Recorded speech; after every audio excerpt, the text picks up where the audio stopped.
Vivian suddenly transmigrated into a world where her fate was completely predetermined, unlike the life she once knew. Aslan, a powerful aristocrat, appeared in her life with a cold but mysterious demeanor. The two gradually developed feelings for each other amidst tense situations and dramatic misunderstandings. Vivian had to fight to assert herself, finding her own path in life amidst conspiracies and power struggles. Ultimately, love and courage helped her and Aslan overcome destiny, opening up a future they could freely choose. So what will their future be like? Please follow Lisa Manhwa to follow the story. At the same time, Vivian quietly scooted her foot to the other side of the bushes. She quickly observed her surroundings, secretly sighing in relief. Nice, there is no one here, right? Thinking this, Vivian hurriedly moved her feet. Now was her chance to escape. Just then, a familiar and spine-chilling voice came from behind. What are you doing here, Vivian? She panicked and turned around. She had been discovered by the second prince of the Astaroth Empire, and the Grand Duke of the North, a ruthless, cold-blooded man. A man whose nature was more like a monster than a human, Aslan Reshef Astaroth. Aslan stared at Vivian. He smiled faintly. You wanted to take a walk, then you should have called me. We could have had a pleasant walk together. She scratched her head and gave a forced smile. You seemed busy, Aslan replied bluntly. I can always make time for you. Vivian frowned slightly. I actually foresaw this. That is why I prepared. She quickly presented a piece of paper. Actually, I received an urgent letter from my sister. Aslan's face changed slightly. He lowered his voice as if questioning her. You are close to your sister, I see. But tell me, Vivian, since when did the crown prince become your sister? Vivian's eyes darted nervously in another direction, her heart pounding. What, the crown prince? Vivian was utterly confused. Why would she receive a letter from Crown Prince Johannes? She could not help but feel a little uneasy, the man who was at odds with Aslan. From when had Aslan gotten so close? Vivian's voice trembled. This. Then suddenly he snatched the letter from her hand. Right before Vivian's eyes, Aslan bluntly tore the paper into two pieces. Before her horrified gaze, he sternly warned, it does not matter who sent the letter, forget about it. Aslan slowly approached, he caressed Vivian's hair, and let us go back to the bedroom, Vivian. Not stopping there, Aslan suddenly growled, you promised to spend the whole day with me, did not you? In a moment of panic, her body collapsed. Aslan called out in alarm, Vivian. He hurriedly supported Vivian. Are you okay? I am sorry for startling you, she said weakly as if she had no strength left. I am fine, it is just a little cold today. Hearing this, Aslan urged, all right, let us go back to the room to rest. You can't get any sicker, when the day we truly become husband and wife is approaching. He did not forget to ask, you are also looking forward to that day? Vivian screamed internally, right, not at all. Immediately after, Aslan hugged Vivian tightly in a deserted place. She began to break down mentally. I failed again. At this rate I won't be able to escape. Back to when I got involved in this, it all started with that foolish love letter. The Curse of Astaroth. After dying in an accident, I transmigrated into a character in the novel I read in my previous life. The story is this, the descendants of the hero who defeated the monster were cursed to transform into monsters. The male lead of this novel is Aslan Reshef Astaroth. Because he is a member of the royal family, he is also affected by that curse. Although born as a human, the pitiful male lead must endure the fate of transforming into a black lion. Worse, his fiancée is completely unaware of the curse, only infatuated with his power and handsome appearance. That villainous name is Vivian Eleonora, the very girl I transmigrated into. If everything goes according to the original story, Aslan will eventually tire of Vivian's misdeeds, and fall in love with her half-sister, the female lead. Too angry, Vivian tried to kill her sister. Therefore, she died at the hands of Aslan. Back to reality, Vivian secretly felt grateful. Luckily I transmigrated into this person before they met. She outlined each step in her plan. Now I will just live quietly and keep myself safe, and when the time comes, I will bless the love of Aslan and the female lead, but... Suddenly, the porcelain cup on the table shattered into many pieces. There is one detail not mentioned in the original story. Vivian is slowly dying of tuberculosis. Thinking of this, she looked angry. I was lucky to get a second life, but now I am going to be short-lived. Sadly, no one was there with the sick Vivian. All she had was an inheritance and a year to live. Vivian gripped the pen tightly. She thought to herself, that is right, even with just a portion of this property, I have nothing to worry about, so I will spend the rest of my time doing what I want. That is when I made the decision to escape, and wrote that letter. In the letter Vivian wrote clearly, if everyone is reading this letter, then I am no longer in this world. She paused. I am just living with a new identity. My departure is the best thing, so do not look for me or wait for me to return. Vivian focused on calculating. I plan to spend the rest of my life in a luxurious resort. Do not bother me, by the way, I leave all my property and land to my fiancé, Prince Aslan. She grinned, wouldn't it be better for the main characters if the villain was no longer there? I thought everything was going smoothly. Unexpectedly, robbers blocked Vivian's path, they threatened loudly, hey, why do not you take the things out of the carriage, and we will let you go, okay, but I met robbers as soon as the journey started. The man sneered, just consider yourself unlucky today, miss, but this is not a challenge. Vivian bowed her head, she said as if whispering, that is right, today is really unlucky. Then suddenly Vivian took out a sharp sword, she stressed each word, not for me, but for you. Hearing this, the man chuckled, she thinks she can take us down. The person next to him chimed in, I do not deny her effort, but it is all useless. Because Vivian comes from the Eleonora family, the most elite military family of the empire. A long time later, the robbers lay sprawled on the ground. Vivian turned away suppressing a cough in her throat, did I overdo it, coughing too much? Suddenly, a strange sound echoed from inside the forest, she startled and turned around, a growl. Vivian's eyes stopped at the abandoned house opposite, it came from there. How could there be a house in the middle of the forest? Without hesitation, she approached a table, I think it came from behind this cloth. Immediately afterward Vivian decisively removed the tattered cloth. Her eyes widened in shock. Only a black lion was seen locked inside an iron cage. Vivian was slightly surprised, a lion, it looks injured. She glanced over its body, wait, black fur. Vivian's gaze locked onto one point, and golden eyes.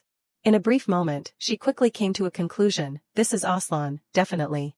Vivian leaned down, she could not help but feel a little confused, what is he doing here, and in lion form? In that moment Vivian vaguely remembered the lines inside the novel. She unconsciously bit her fingertip, her heart in a tangled mess, is it because I am not following the original storyline? Later, Vivian brought a heavy axe. She had once made up her mind, I have no intention of getting involved with you anymore. Vivian's eyes were almost drawn to Aslan, she once again ignored her determination, but I can't just watch you die in monster form, you can't even speak.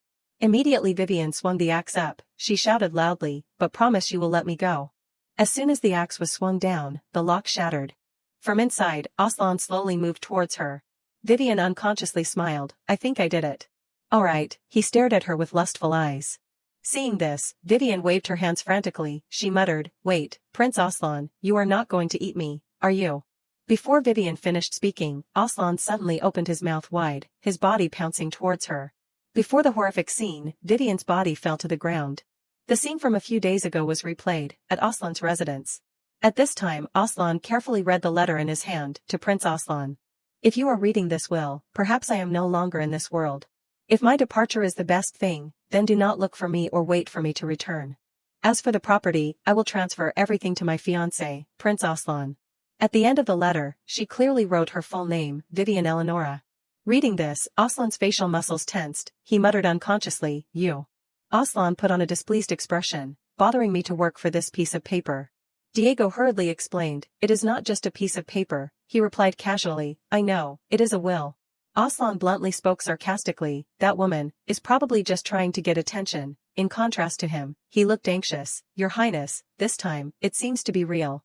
After a moment of hesitation, Diego suddenly announced, she has tuberculosis.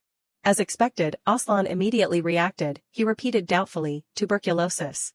He slowly spoke, yes, I received this information from the Eleonora family's private doctor, he said her condition has become severe and incurable, it seems this shock has caused her to behave like a completely different person. Right now Aslan lifted himself out of his chair, his hand rubbed down the paper. Aslan decisively ordered, Diego, burn the will, I can't let the Emperor know and use it against me, he looked hesitant, His Majesty. Then suddenly Diego spoke, has already ordered a thorough investigation of Miss Vivian's will. Hearing this, Aslan angrily slammed his hand on the table, damn it. His heart was momentarily worried, the news of the will has reached people in the palace, then the crown prince must also know. Terrible, Johannes will not let this go, he will do everything to frame me, I must act quickly before that happens. Without thinking, he shouted loudly, find that woman immediately, bring her here before she breathes her last. Aslan coldly spoke, if she is dead, at least bring the body back, I must play the role of a grieving fiancé. Hearing this, Diego bowed his head and replied, yes, Your Highness. In that moment, thoughts kept flashing in his mind, this woman, from beginning to end, is just a nuisance. 5 days later, Aslan could not help but feel a little doubtful, is this where she lost track of her? The subordinate quickly replied, yes, it seems she went into the forest. He narrowed his eyes as he looked ahead and ordered, "All right, go after her." The subordinate looked hesitant. "Impossible, Your Highness, the southern forest is very dangerous during the rainy season." Aslan suddenly narrowed his eyes at him. "That is only a small part of our worries at this time. We have been looking for Vivian for 5 days. After speaking, he left coldly. "If you are afraid, you can wait at the foot of the mountain," the subordinate shouted, "Your Highness." A long time later, Aslan slowly moved. He looked around. With her condition, she can't have gone far. Following her tracks is easy. Aslan's footsteps suddenly stopped. He unconsciously felt a dangerous aura, but, I am being followed again. A suspicion arose in Aslan's mind. Is it an assassin sent by Johannes? He gnashed his teeth. How dare these idiots block my path? I will chop them into 100 pieces. Suddenly Aslan's body stiffened. A call echoed, "Aslan re Chef Astaroth." His eyes widened. This voice. Only 2 red eyes were seen staring at Aslan. It began to growl, "I am your true self. Embrace the hideous monster like you. And spend the rest of your life wallowing in regret and despair." He clutched his aching chest. Why at this time? Suddenly 2 arms appeared. They hugged Aslan's body tightly. His face began to drip with cold sweat, his heart struggling frantically. Aslan closed his eyes tightly. He prayed to himself, "I can't faint here." The scene transitioned. A beam of light suddenly shone directly on Aslan's face. He vaguely opened his eyes becoming empty. This memory. Meanwhile, Vivian knelt on the ground. She clenched her hands as if praying, "Your Highness is canceling the engagement." Aslan coldly turned to look at Vivian. "That is right, which means you won't be able to become the Grand Duchess while alive." He glared, while growling, "Remember, the villainess of Eleonora." After speaking, Aslan left bluntly, ignoring her frantic shouts, "Wait." Later, Vivian almost collapsed. She clutched her mouth as if trying to suppress something. Aslan unintentionally saw a drop of red blood fall straight to the ground. He unconsciously approached Vivian, his eyes carefully looking at her. "Why?" Aslan could not help but feel a little confused. "What is the purpose of showing me this memory? To make me feel guilty about Vivian's death?" Subconsciously, he began to resist. "Astaroth, what do you want from me? It is as if my body is unstable. You are trying to throw my soul into a pit of despair." It roared in spasms. "You will regret this day, forever." Then a familiar voice rang out, "Don't worry, I will save you." Aslan switched to alert mode. "Someone is here. Is it an assassin?" At this moment, he opened his mouth. His body unconsciously lunged at her. Vivian fainted in fright. Aslan woke up. "Vivian Eleonora." He stared blankly at her. "Why am I here?" Then Aslan became suspicious. "Did Vivian lock me in here?" His eyes darted down to the broken lock. "I do not think so." Seeing this, Aslan once again made a guess. "Then she saved me." His eyes lit up with helplessness and anger. "Fool, she is not even strong enough to protect herself. Because she has seen me in this form, I have even more reason not to let her go. The curse of Astaroth is the ultimate secret. If Vivian reveals the truth about me." In a split second, Aslan made a bold decision. "I must eliminate her." He unconsciously lowered his ears. "But I can't let her die alone here." Immediately after, Aslan gently bit down on Vivian's clothes and lifted her up. He thought to himself, "After all, she is my fiancée." Suddenly the sound of water dripping echoed. The scene switched to a dark cave. At the same time, Vivian fell into a deep sleep. She kept groaning. Vivian unconsciously touched the soft fur. She thought to herself, "Is that the sound of rain? But it is strange, I am not cold at all, it is so warm and comfortable." Immediately Vivian opened her eyes wide. A chill ran down her spine. Only to see her lying comfortably on Aslan's body. Before that scene, Vivian gaped in surprise. "Aslan." She widened her eyes, staring blankly at the large beast figure next to her. "Why am I with Aslan, in a place like this?" Vivian looked down in panic at her trembling hand. "This is." From when was her hand covered in blood? It had long been dry, blood. As soon as she realized the situation, Vivian almost screamed. Her heart was in utter chaos. "Wake up, Aslan." A few hours later, Vivian gently tied a cloth bandage. She sighed inwardly. "Done." Vivian looked at the peacefully sleeping beast face. "Like this, it is stable enough now, but be careful." At this moment Aslan lunged up, making a growling sound. She could not help but feel a little heartache. "I know he is a ferocious beast, but who would do this to him? Is he often injured?" Vivian's hand slowly reached out to him. "Even though he was injured, he still brought me here." She lowered her head, whispering sincerely, "Thank you." Just at this moment, Aslan suddenly opened his eyes, his gaze fixed on Vivian. Seeing this, Vivian chuckled. "You are not injured anywhere else, are you?" She startled and pulled her hand back. "I swear he was looking at me with human eyes just now. It must have been my imagination." Vivian turned in one direction, breathing out a long sigh. She was momentarily stunned, staring at the red mark on Aslan's chest, that is, an upside-down 5-pointed star. Vivian became curious, why is it on Aslan's chest? It looks quite different from the one in the novel. After a moment of silence, she hesitated, anyway, I am glad you are not injured anywhere else. Saying this, Vivian smiled awkwardly, but it seems like we have many other concerns. Then she stood up while not forgetting to signal, stay here, I will go scout around for a bit. Vivian turned around and saw his massive body standing close behind her, do you want to come with me? Later, the two walked together in the dark cave, she reassured herself, it will be okay, right? Meanwhile, a red symbol was already etched deep into the rock. Vivian looked around, she thought for a moment, I keep getting this feeling of déjà vu, and after seeing the thing on Aslan's chest, I know where I am. The imprint cave, in the original story, this is where the female lead and Aslan first met. They got stuck in the cave because of a heavy rain and then spent a passionate night together, causing a bright red mark on both of their chests. Through this mark, Aslan could maintain human consciousness even in beast form. Vivian thought to herself, therefore, this is a very important place. Her face suddenly changed color, her heart filled with unease, the problem is. Vivian put on a helpless expression, why is he here and there is no female lead with him? Behind, Aslan was still following closely, she ran away helplessly, how strange. Vivian breathed out, and if there is a landslide, both the cave and I will be finished, I can't take it anymore. Suddenly a voice rang out, according to the magic tool, he is here. Vivian's eyes widened like a warrior. She immediately turned to one side, someone, the voices of the soldiers echoed, cold as a knife, we have to capture him alive for the crown prince. Vivian stared in disbelief at the group of people, she felt something was very wrong, capture alive, for the crown prince, what are they talking about? Vivian startled, she slowly turned around, wait, the person Johannes wants to capture is. Without thinking, Vivian shouted, run, Asla. Save. The soldiers screamed madly, capture him alive. Seeing the fresh blood flowing continuously, Vivian almost screamed internally, idiot, I told you to be careful. She began to panic, what should I do? At this rate Aslan will. Vivian suddenly looked up at the top of the cave. Right now, an idea flashed in her mind, that is it, Vivian angrily shouted, you animal bullies. She rushed out of the darkness, her eyes blazing with anger, how can you torture a poor little kitten who can't even talk? I am going to report you. One soldier hissed, who is that crazy woman? A dry order rang out, take her out, can't leave any witnesses. After speaking, the group shouted in unison, eliminate her.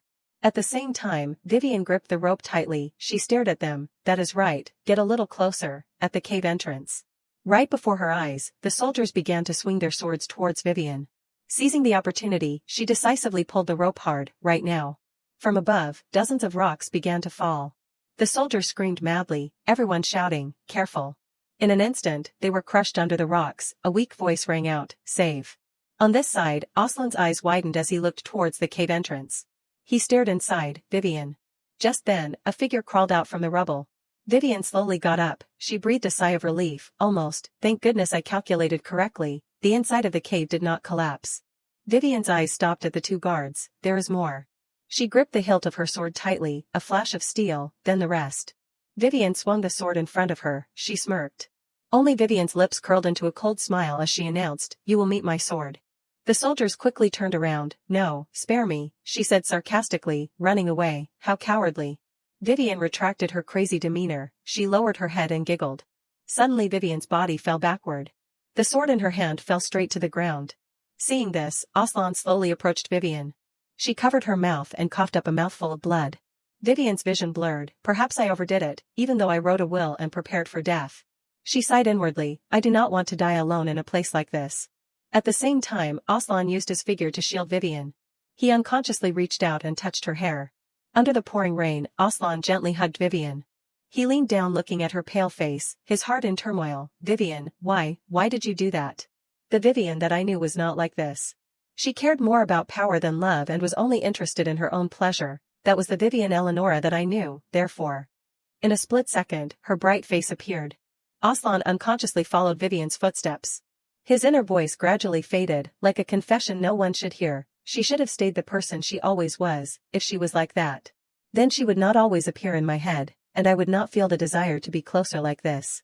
Aslan began to tremble, the instinct of a beast mingled with infatuation. What is this irresistible hunger, and this longing? He leaned down and whispered, tell me, Vivian, what have you done to me? Later, Aslan spoke as if lamenting, Vivian, please, open your eyes. The scene transitioned, she woke up after a good sleep. Vivian looked at the gold-plated ceiling, where is this? She sat up confused. The room is so magnificent. Did I finally die and go to heaven? Before she could understand the situation, Vivian startled. What?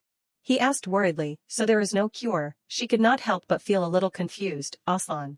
The doctor's voice trembled, full of helplessness, but her condition has become so severe that she may not have even a year left, he growled, almost shouting. I brought you here because you are the best doctor in the south. Aslan glared at him, and that is all you have to say. She startled when she saw Aslan get angry, the pressure dropping frighteningly. Is he going to hit the doctor? I should stop him. Vivian quickly reached out to him, her voice weak. Your Highness. He turned back, his face that was originally cold softened. Vivian. Aslan hurriedly approached. You are awake, she said hesitantly. Where am I? He gently touched Vivian's hand and said softly, this is my mansion in the south, so do not worry and rest. Not stopping there, Aslan suddenly announced, I am sorry for keeping you in a place like this. We will go to the capital as soon as you get better. She was stunned. The capital. He looked directly into Vivian's eyes and declared, that is right, we will get married immediately. Hearing this, her facial muscles almost stiffened. Vivian sat up. What? Aslan shouted in alarm. You should not sit up yet, stay in bed longer. She awkwardly asked again, wait, what is going on? He calmly replied, I know you are looking forward to it. Just as Vivian was about to react, Aslan suddenly handed over a piece of paper. But do not worry about the procedures, I will take care of everything, you just need to sign here. She looked at the blank piece of paper in surprise. You are serious? Below it was clearly written her full name, Vivian Eleonora Astaroth. She scratched her head, internally screaming madly, what is this? I thought Aslan hated Vivian. If he marries me, then what about the female lead? I even wrote a will to avoid getting involved with anyone until the end of my life, but why do I feel like I am getting more deeply involved in this? Why would Aslan do that to me? He suddenly got closer. Don't worry. He continued calmly, from now on, I will always be by your side, so you won't be lonely anymore. Meanwhile, Vivian's heart began to beat faster. Now I understand. Thoughts arose in her mind. He wants to tie me down with a marriage registration, even though he does not care about me. There is only one reason why Aslan would go to such lengths. He suspects that I know, his weakness, the curse of Astaroth. That is why he wants to keep me by his side to monitor me. I definitely can't marry him, Vivian said tremblingly. Why would you do that, Your Highness? Before her reaction, he looked confused. What, as you know, she said dissatisfied, I do not have much longer to live. Vivian turned to look at Aslan with sparkling eyes. The engagement was just a political arrangement, is not it meaningless to us now? Saying this, she turned away, while adding coldly, so, please let me spend my last days alone. Vivian said silently, I am begging you. Aslan suddenly changed his tone. Vivian, why would you say that? His eyes were empty, his voice echoing, you won't die, I will do anything to save you.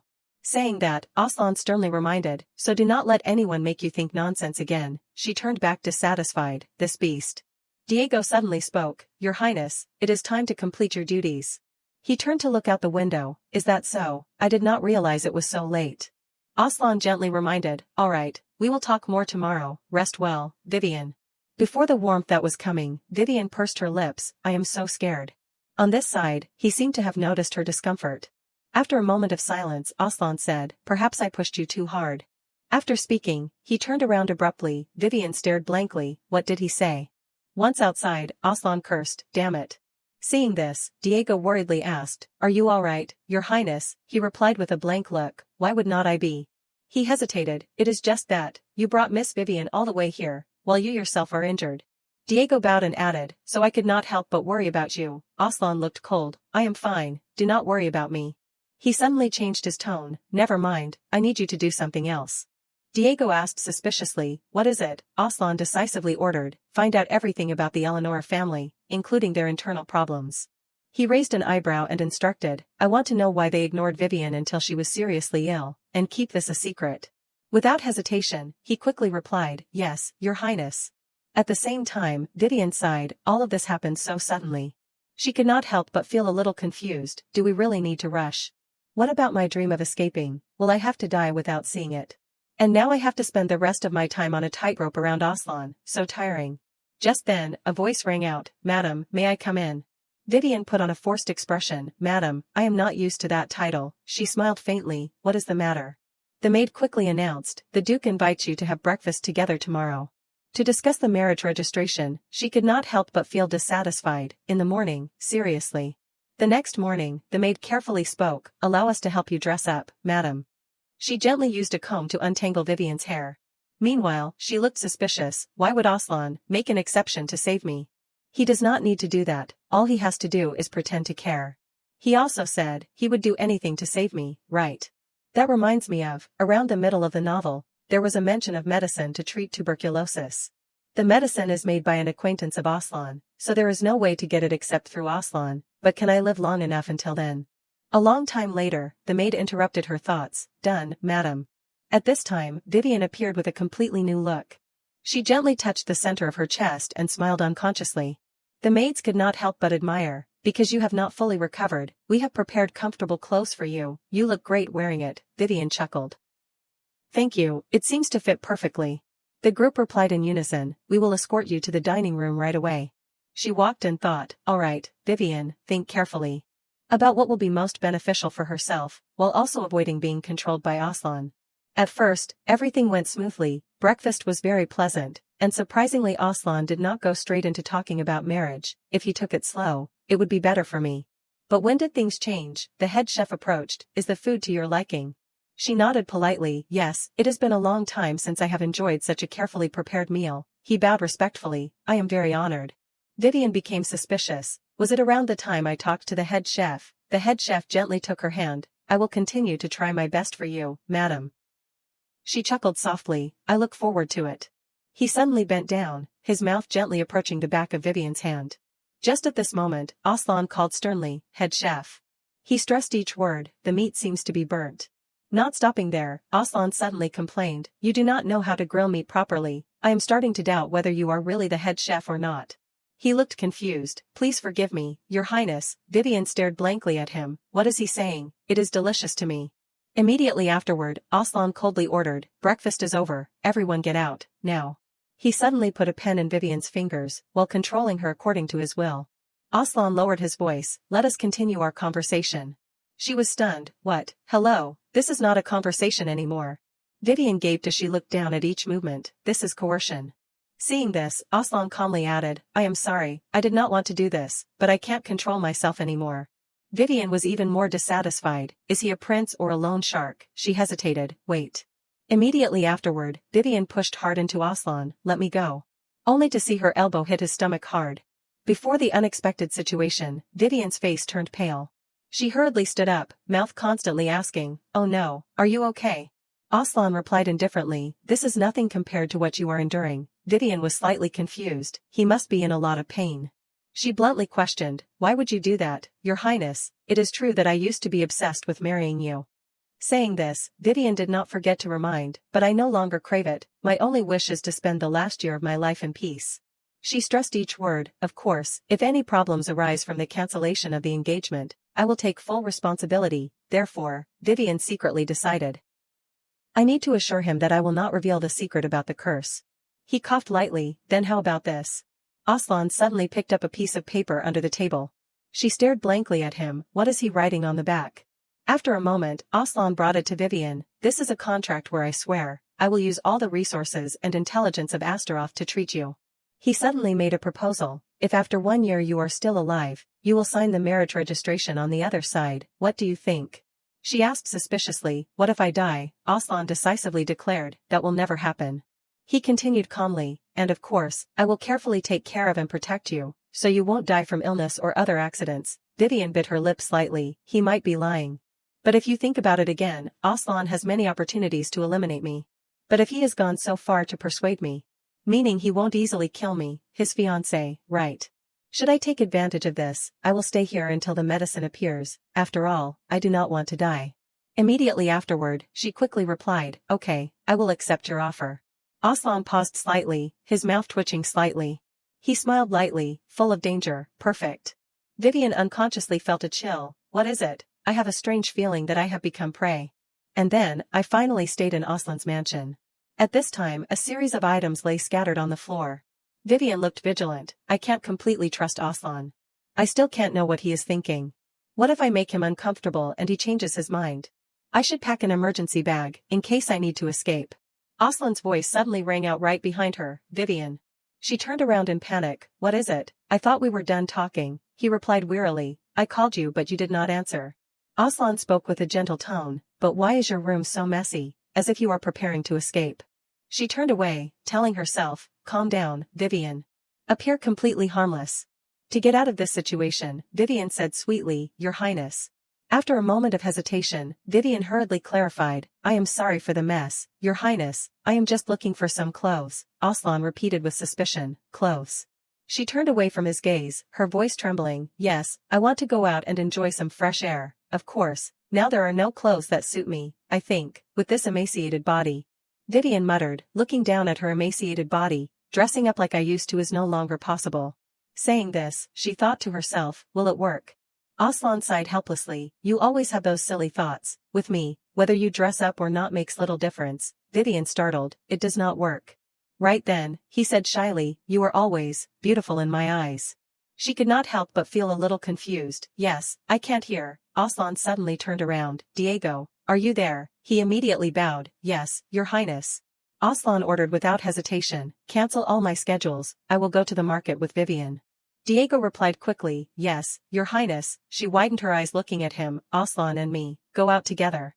Vivian looked awkward, you do not need to do that, I can go myself, he bluntly interrupted, no, you are a patient, I can't let any risks happen. Aslan spoke so sternly that she did not dare to argue, because it is not safe for you to go alone, so I will go with you as your bodyguard.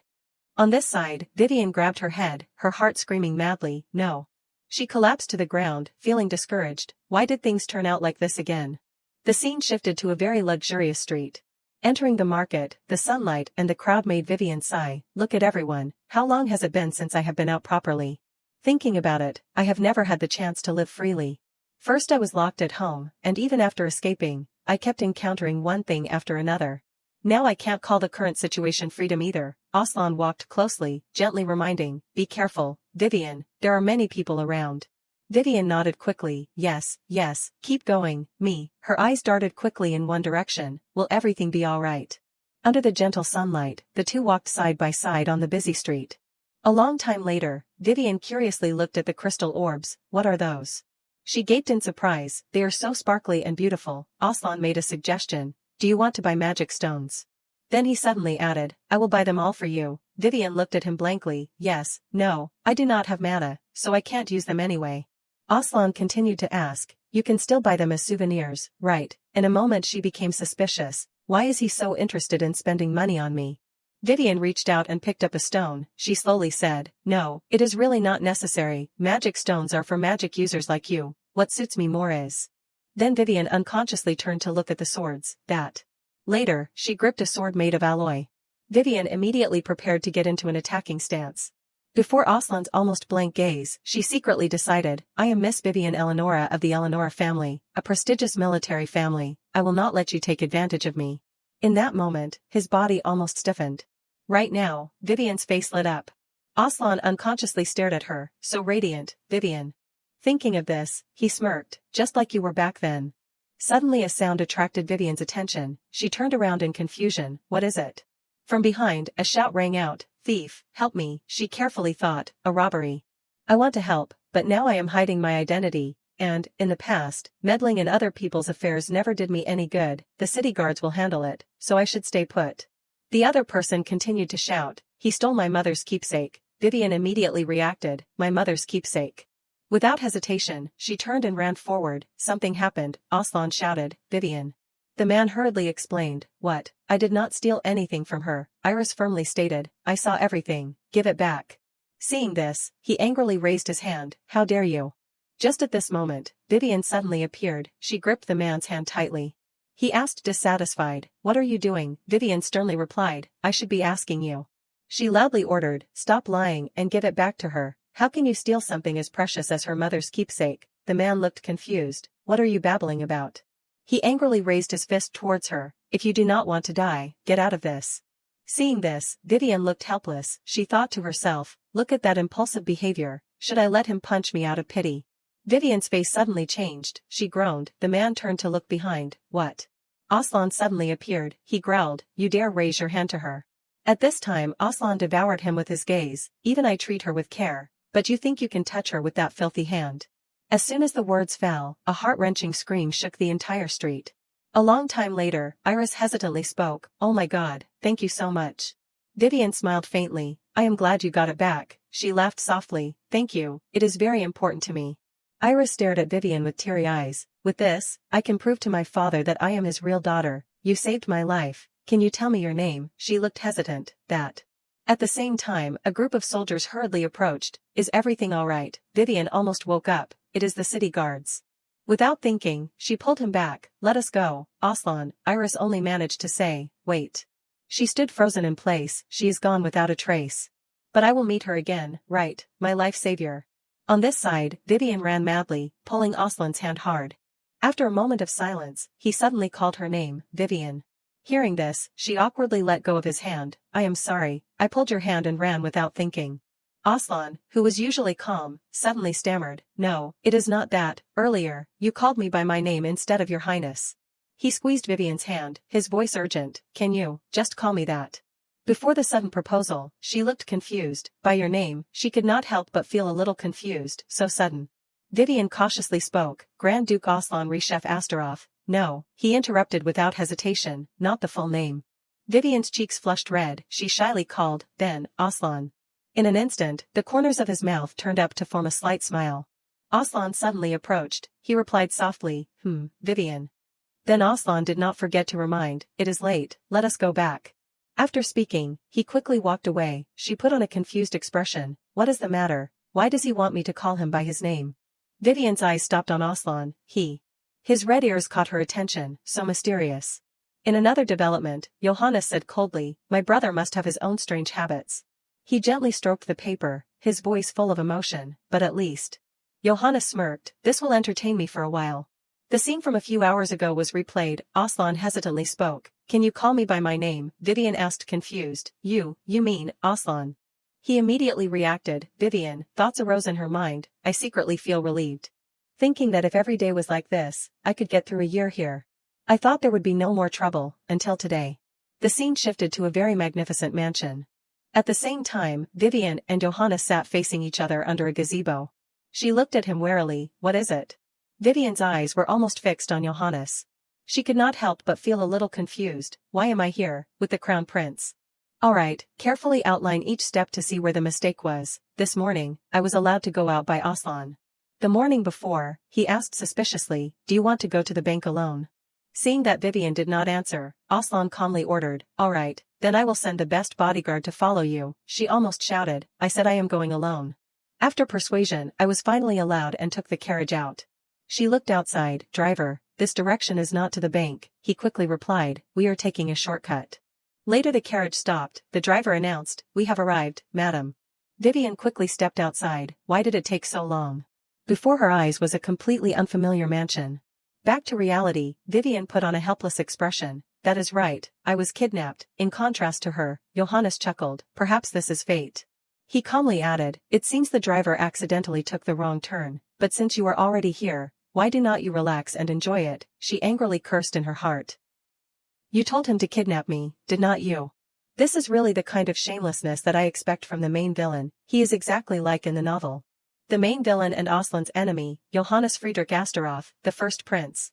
Unlike Aslan, whose mother was a maid in the palace, Johannes is the emperor's eldest son and the one most likely to be passed down the curse of Astaroth. However, the royal palace used dark magic to transfer the curse to Aslan. But the curse is like a ticking time bomb. You can't predict when it will explode. It is a power that can summon demons and destroy the world. Therefore, Johannes must see Aslan as a problem that needs to be contained.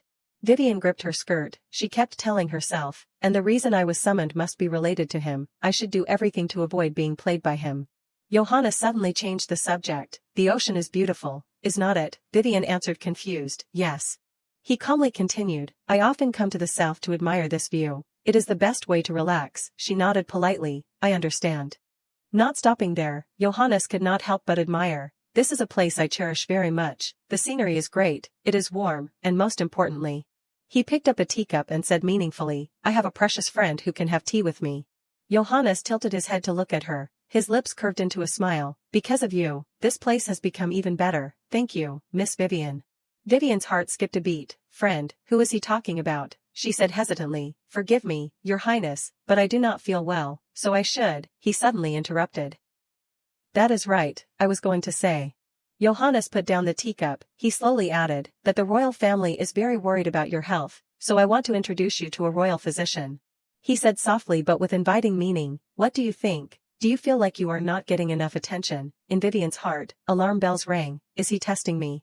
Johannes chuckled. My brother is quite indifferent, is not he? He can't bother to invite a doctor to examine his fiancée.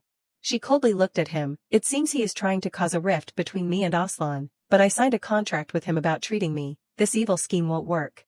Vivian sat up a little straighter, her voice weak but firm. No, I understand him. He is simply trying not to abuse the power of a prince for personal reasons.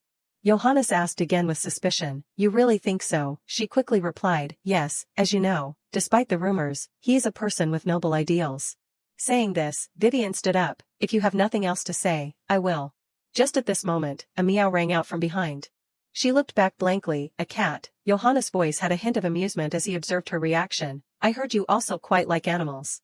Vivian smiled awkwardly. Yes, she paused. That is exactly what Vivian in the novel is good at. He began to plead. It is a bit difficult for me to raise that animal. I really need your help. Vivian unconsciously replied. It has been quite well domesticated and behaves well with me.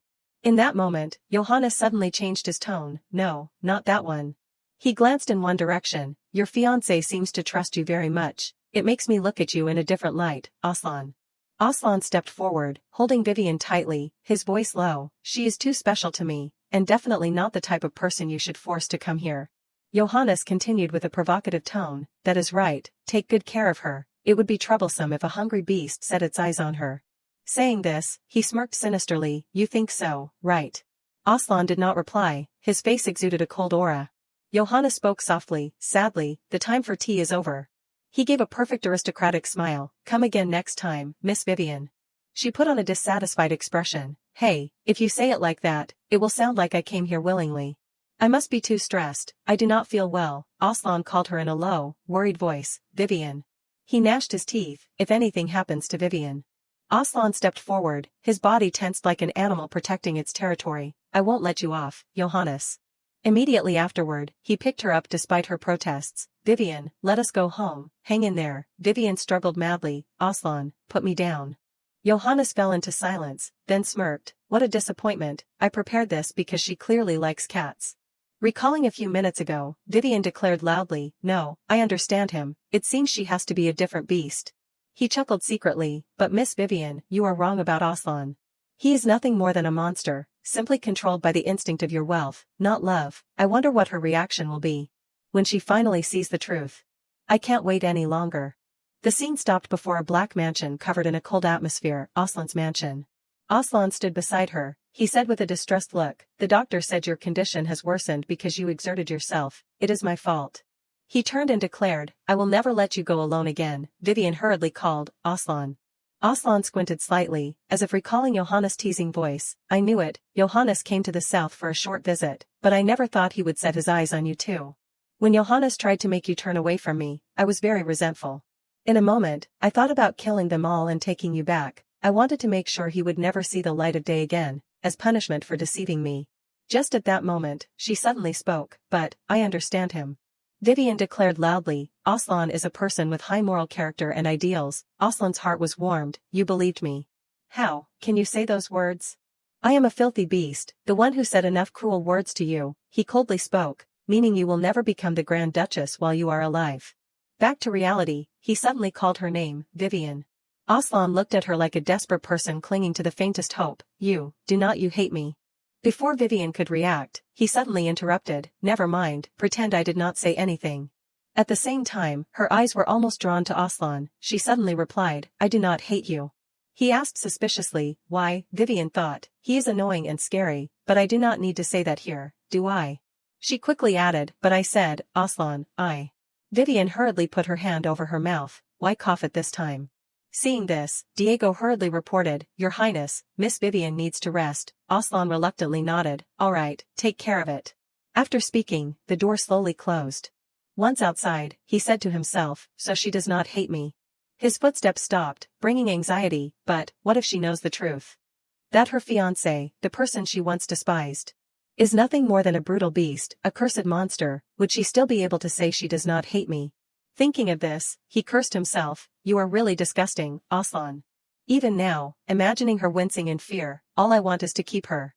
Lock her up so that no one can lay their eyes on her, except me. Aslan's heart was in a tangled mess. What is this hunger? His eyes suddenly widened. Aslan shuddered slightly, as if he had touched a dangerous truth. Now I understand what that feeling is. Back to Vivian, she covered her mouth trying to suppress a cough. Vivian lay down on the bed, she sighed inwardly. Great, now I am under constant surveillance. It is all because of that jerk Johannes. Thinking about it, what happened earlier with that strange familiarity, something like this also happened in the original story. Of course, it was the female lead, not Vivian, who was supposed to be in that scene. Something is wrong, but the things that were supposed to happen to the female lead keep happening to me. If it is not a coincidence, then what is the next event? A few days later, Diego quickly reported, Your Highness, there is a letter from the royal palace. The atmosphere froze, the letter shook slightly between Aslan's hands. Inside it clearly stated that the marriage between Aslan Reshef Astaroth and Vivian Eleonora was not approved. He lowered his voice, The royal palace has summoned us to the capital. Aslan suddenly erupted in anger. He roared, Damn it, go to hell. Vivian hurriedly stopped him. Calm down, Aslan. She could not help but feel a little confused. Impossible, the next part clearly takes place in the royal palace in the capital. But I was supposed to be stuck in the mansion for treatment. I should not steal the female lead storyline anymore. Vivian's face turned pale, with the thought, this is bad, I have to do something quickly. Later, she sat silently in the carriage. Vivian stared blankly outside. That is it, it seems I am about to go to the capital. No matter what happens in the original story, if the Emperor tells you to do something, you have to do it. Vivian asked softly, Are we going straight to the royal palace? Aslan said firmly, No, we are going to Blackford first. She widened her eyes. Blackford, Aslan's territory in the north, she stammered, I have never been to Blackford before. He smiled rarely. Would you like me to take you around? Vivian put on a blank expression. Yes. The scene shifted to the mansion, with gates made of precious wood. Vivian was almost overwhelmed by the icy magnificence of the territory. She could not help but admire, so gorgeous. Vivian looked around. The house in the south was impressive enough, but this place is even more luxurious. Aslan calmly replied, You will have to get used to it, Vivian. He suddenly turned and signaled, And this is your room.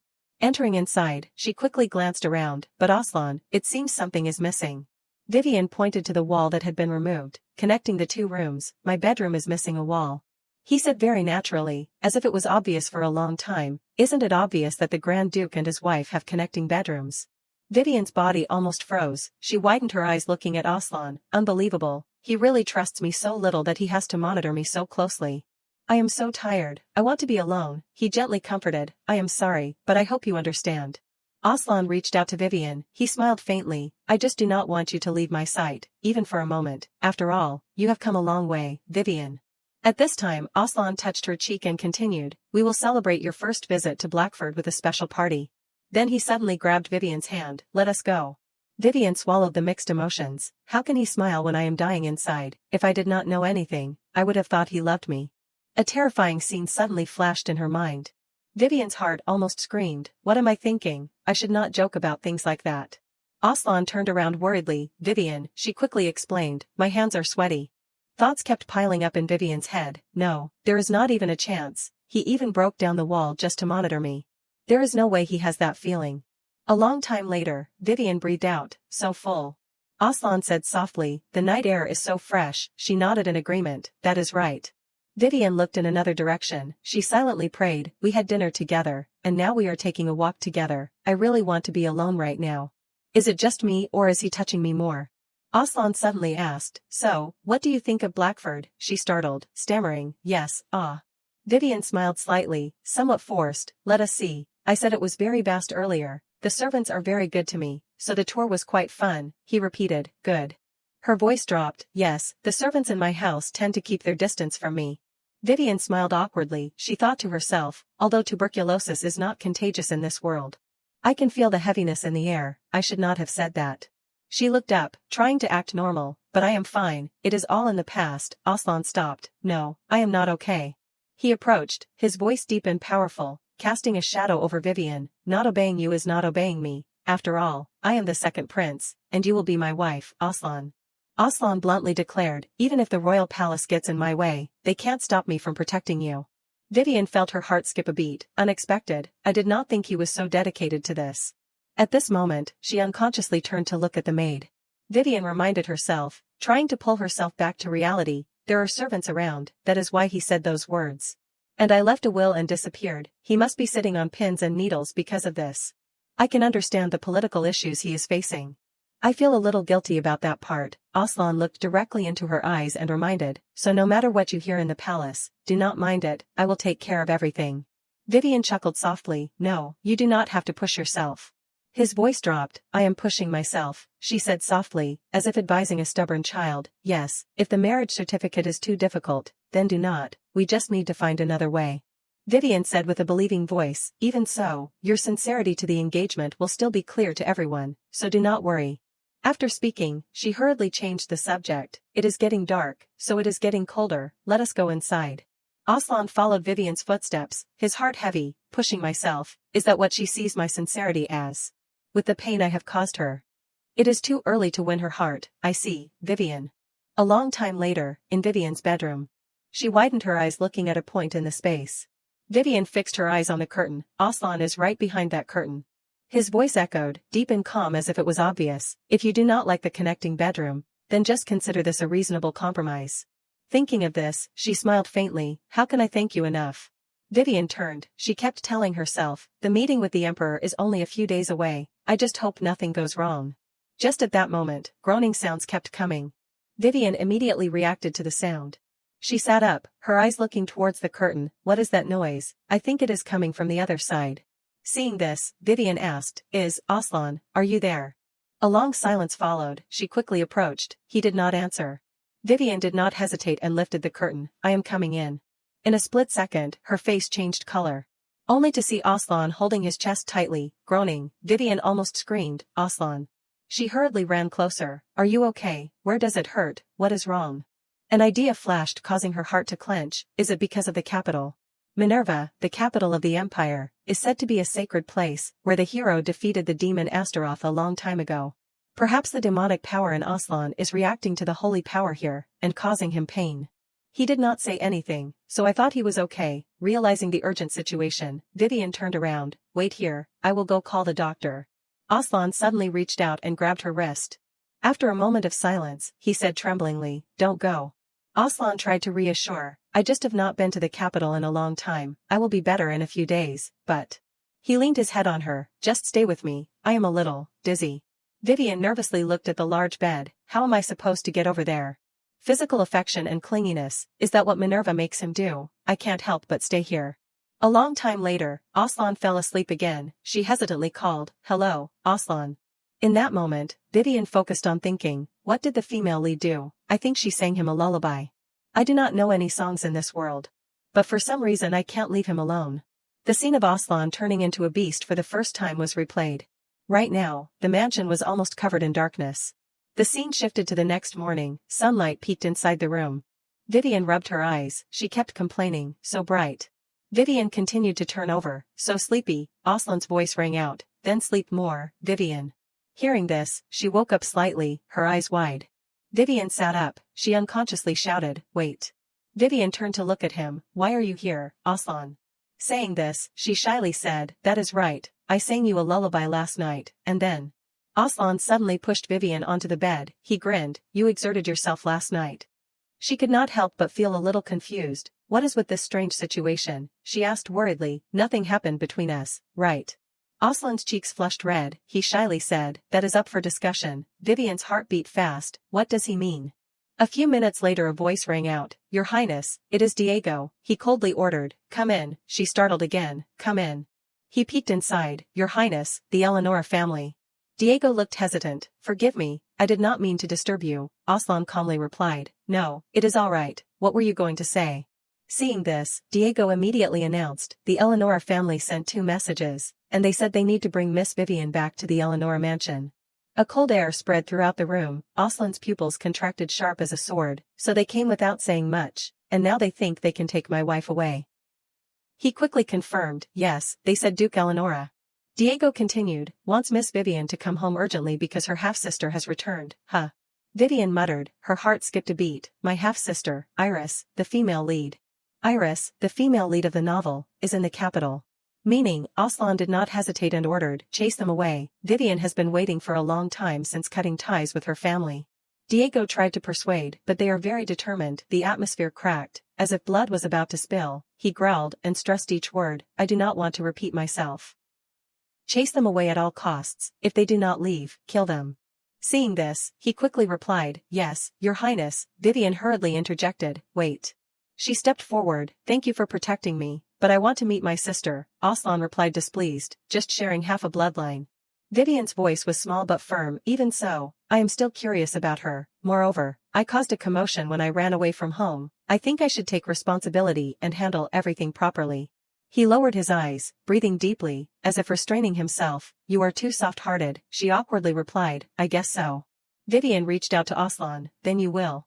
She looked up, her eyes sparkling with anticipation, Come with me. Seeing that he did not answer, she tried to persuade, If we show my father how strong our relationship is, he won't be able to scold me much. Vivian came closer, she smiled gently, Okay. Seeing this, Aslan had to compromise, Alright, if that is what you want, then do it. Later, he appeared with a cold aura. The guards trembled and greeted, Greetings, Your Highness. Aslan said softly as if nothing, Perhaps you will wake up if I gouge your eyes out. They immediately bowed, Greetings, Miss Vivian. He growled and emphasized, Good, I will go with Vivian on a trip. One of them said hesitantly, Yes, but Your Highness. Aslan frowned slightly, Or your heads will be sent to the Eleanor mansion, choose. Just a frown, the entire group shivered, Yes, Your Highness. Later, the carriage sped through a forest. Inside, Vivian asked awkwardly, Aslan, how are you feeling? I am sorry for asking you to come along. He gently replied, his voice softening rarely, No, whatever it is, this is better. I wanted to see for myself what is going on at the Eleonora house. After speaking, Aslan did not forget to remind, You are the one who needs to be careful, do not worry too much. She replied briefly, All right. Vivian thought to herself, Great, everything is going smoothly, if everything keeps going like this. The male and female leads of the original story will finally meet. Because Aslan is keeping an eye on me, I can only wait for them to be together. I need to survive until the cure for tuberculosis is developed. And to do that, I need to shift Aslan's attention elsewhere. That is right, about the female lead. In the novel, Iris is very kind and pities Vivian until the end. If I can completely get her on my side. Aslan angrily declared, She knows all about the curse, I will kill her. Seeing this, Iris stood up and begged, Aslan, no, if it was not for Vivian, you and I would not have met, and she would never spread the word about the curse to others. He looked displeased, Iris, if you say so. Immediately afterward, Aslan coldly said, Take this medicine and get out. Lucky for her that Iris is very kind. Thinking of this, Vivian secretly laughed and sighed, Perfect. She clenched her palms, her lips turned up, Excellent. Aslan carefully observed the expression on Vivian's face, What is she thinking? Meanwhile, at the Eleonora mansion. Only to see delicacies placed all over the dining table. Eleonora excitedly said, Iris, does the food suit your taste? Iris Eleonora, Vivian's half-sister. She said hesitantly, I just wonder, if I deserve to be here. He said sternly but his eyes were full of gentleness, That is nonsense, I am your father, and I will welcome you with open arms, Duke Eleonora, Vivian's father. Iris bowed her head, her voice trembling slightly, I am also very happy to meet my father. But I am afraid because I am an illegitimate child, I will cause you to be disgraced. Eleonora said slowly, It is true that your mother was a maid. He affirmed firmly, But I loved her with all my heart, even now I still regret not being able to be with her until the end of her life.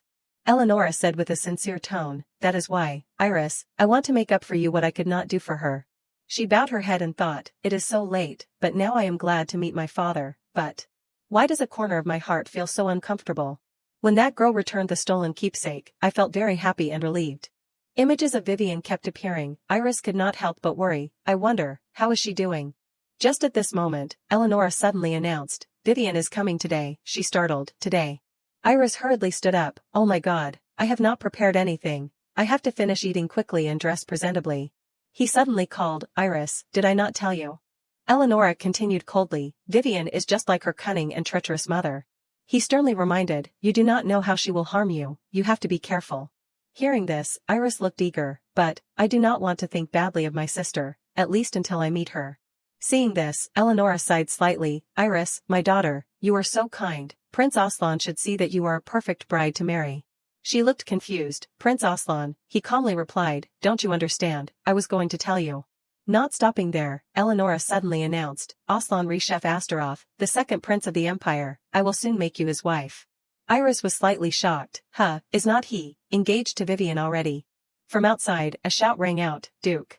He shouted angrily, shut up, can't you see I am eating? The man hurriedly replied, forgive me. He quickly announced, but Miss Vivian has arrived. Eleonora looked indifferent, so what? Only to see the tips of Iris' fingers clench her skirt. The man continued, and she is with Prince Aslan. Eleonora's expression immediately changed. Prince Aslan came here with Vivian. He slammed his hand on the table and shouted, impossible, why would he come here with her? Then Eleonora smirked, no, think another way, this might be beneficial. He suddenly growled, Iris, she trembled unconsciously, yes. Eleonora looked towards Iris, he smiled sinisterly, good news, it seems the marriage will be arranged sooner than expected, come on, go greet his highness. At the same time, the servants bowed one by one, welcome Prince Aslan and Miss Vivian. Vivian tilted her head slightly, her eyes glanced over each face that was bowing, a light sour smile appeared on her lips, I never thought I would receive such a polite greeting at the Eleonora mansion. Is this the power of authority? Aslan glanced sideways, his eyes were so cold that the entire hall fell silent, they recognize you are coming here, but now they mumble greetings to us, how insolent. She chuckled softly, is that so? Vivian asked worriedly, where is Iris? Henry bowed and reported, Miss Iris is having a meal with Duke Eleonora, I hope you understand, because they can't meet you now. He stepped forward, his aura sharp as if tearing the room apart, understand, how nice, you called a sick young lady here just to make her wait. Aslan exuded a cold aura, he growled and stressed each word, Vivian is exhausted from the long trip. Henry looked flustered, forgive me, your highness, I will inform the Duke immediately. Iris's voice suddenly rang out from behind, tinged with emotion, my savior. She looked at Vivian, her eyes softened suddenly, as if searching for confirmation from an old dream, it is you, right? Iris smiled brightly like the sunlight of spring. She stood stunned, it is Iris, the female lead, but... Vivian blinked slightly, her voice hesitant, as if not knowing how to react, savior, she tilted her head slightly, don't you remember? Iris excitedly recounted, we met in the south. Hearing this, she almost woke up, it is Iris, she smiled gently, it is nice to meet you, I did not expect to bump into you here. Just then, Eleonora coughed slightly. He politely bowed and greeted, greetings, your highness, this is my daughter, Iris Eleonora. Seeing this, Vivian turned to introduce, Iris, this is the Grand Duke of Blackford, he chased away the robber back then, remember? She turned to look at Vivian, her eyes slightly widened, surprise was evident, you called me, by name. She was so helpless that she cried silently inside, hey, look at Aslan, not me. A long time later, Iris hesitantly asked, can I call you Vivian? She quickly replied, why not? Suddenly, Eleonora said sarcastically, how shameless, Vivian. He questioned loudly, after running away and causing disgrace to the family and his highness with that will, you still have not apologized. Not stopping there, Eleonora lamented, to rearrange everything, I personally requested his majesty to cancel the engagement. Hearing this, Vivian put on a confused expression, what, then, he looked displeased, don't you understand? Eleonora's words fell heavily, meaning you will never become the Grand Duchess for the rest of your life. Iris on this side was shocked to the point of paralysis. At the same time, Aslan's face was full of murderous intent. She thought to herself, so the cancellation is real, and father was behind this. Because my purpose is to get Aslan and Iris together, this cancellation is not a problem.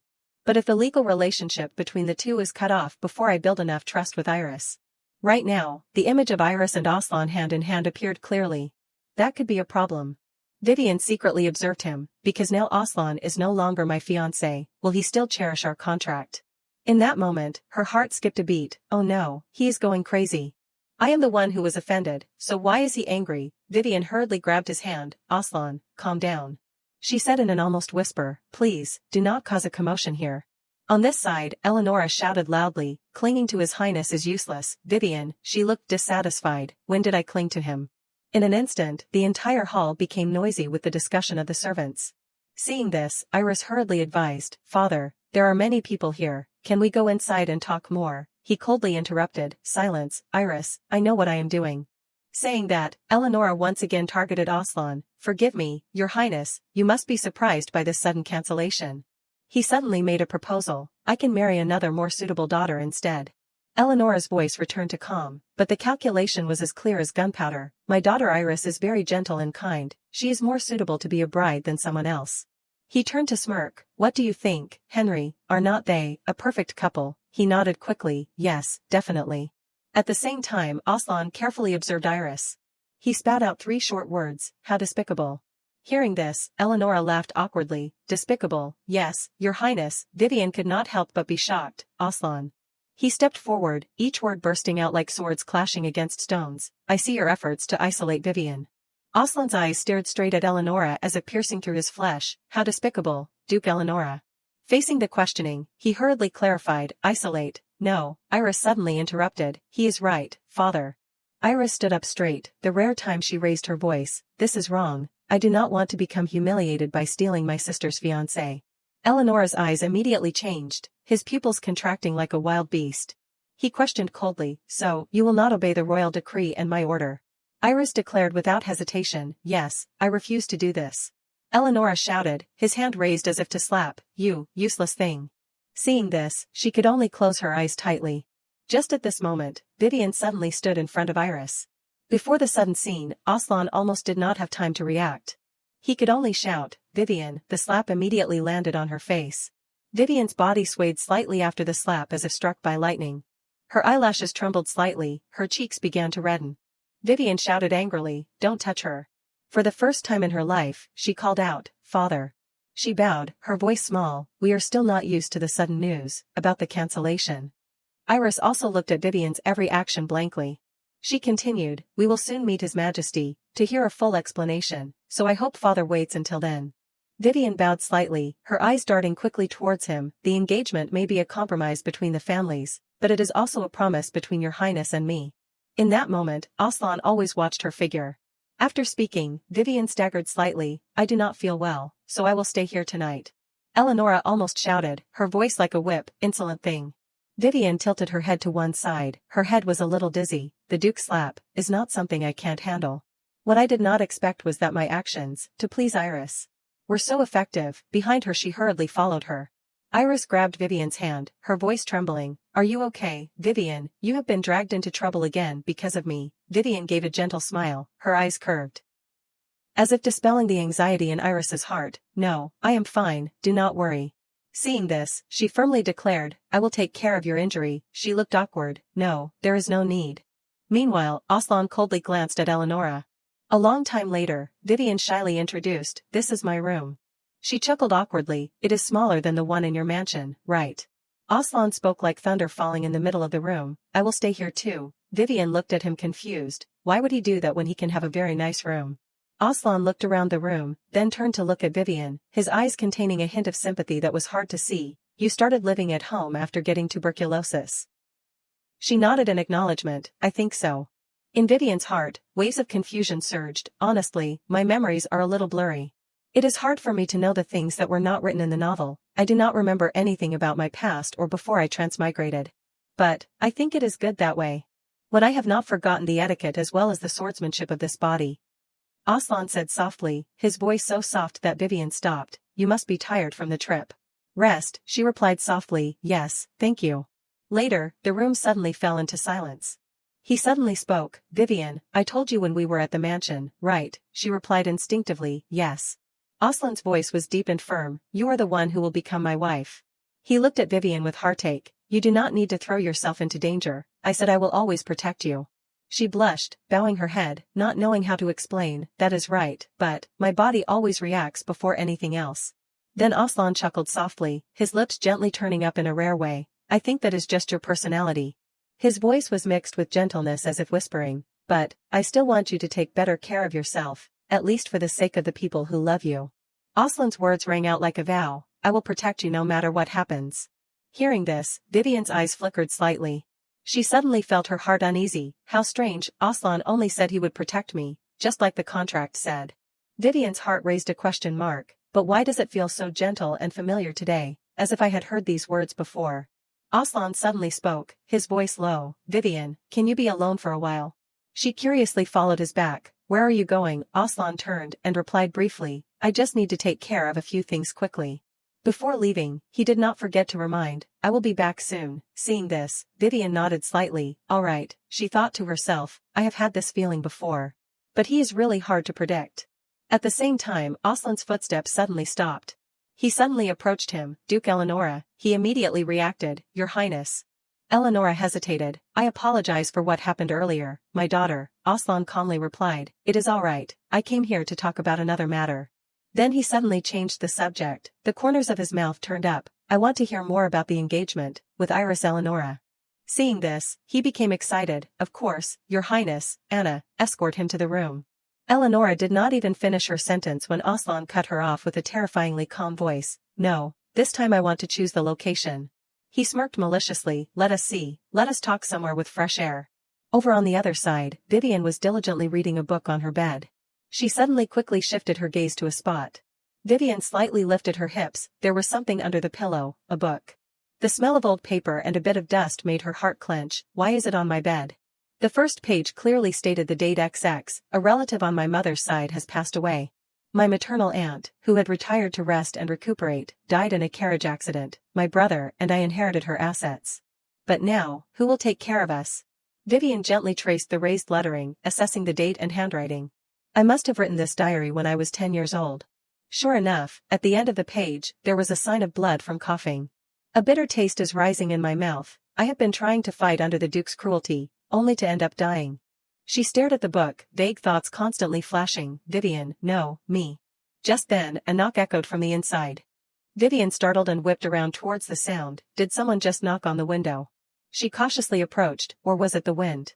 Vivian suddenly felt excited. Her hands fumbled to pull the curtains. Maybe it is a squirrel or some small animal. So cute, I want to see it. Her face suddenly lit up, her eyelashes fluttering. Then suddenly a large figure slammed right into Vivian's eyes. She startled and stepped back. You, who are you? In that instant, Vivian softly murmured, Alex. She curiously asked, I thought you were at the academy, what are you doing here? He brushed off some dirt, then quickly replied, Of course I came to see you. Alex stared at Vivian. He smiled slightly. How have you been lately, Vivian? Alex Eleonora, Vivian's older brother. She questioned with dissatisfaction. Why did you climb in through the window? You scared me to death. He let out a long breath. I had no choice. Alex looked helpless. If I came through the front gate, the servants would gather around and drag me to father. But I wanted to see you first. Vivian curled her lips into a forced smile. So you had your reasons.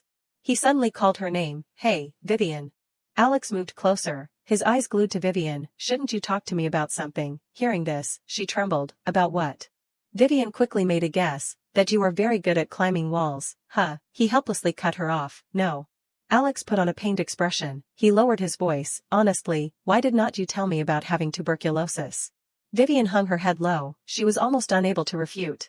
He hung his head low. His voice murmured, I heard you left a will and ran away. Did I really have to hear it from other people? Seeing this, Vivian hurriedly explained. I was going to write you a letter, but... Vivian closed her eyes tightly and thought, I was overwhelmed by this transmigrated situation, so I did not think about Alex at all. His voice deepened. You know why I studied abroad. I did that to become strong enough to protect you from father.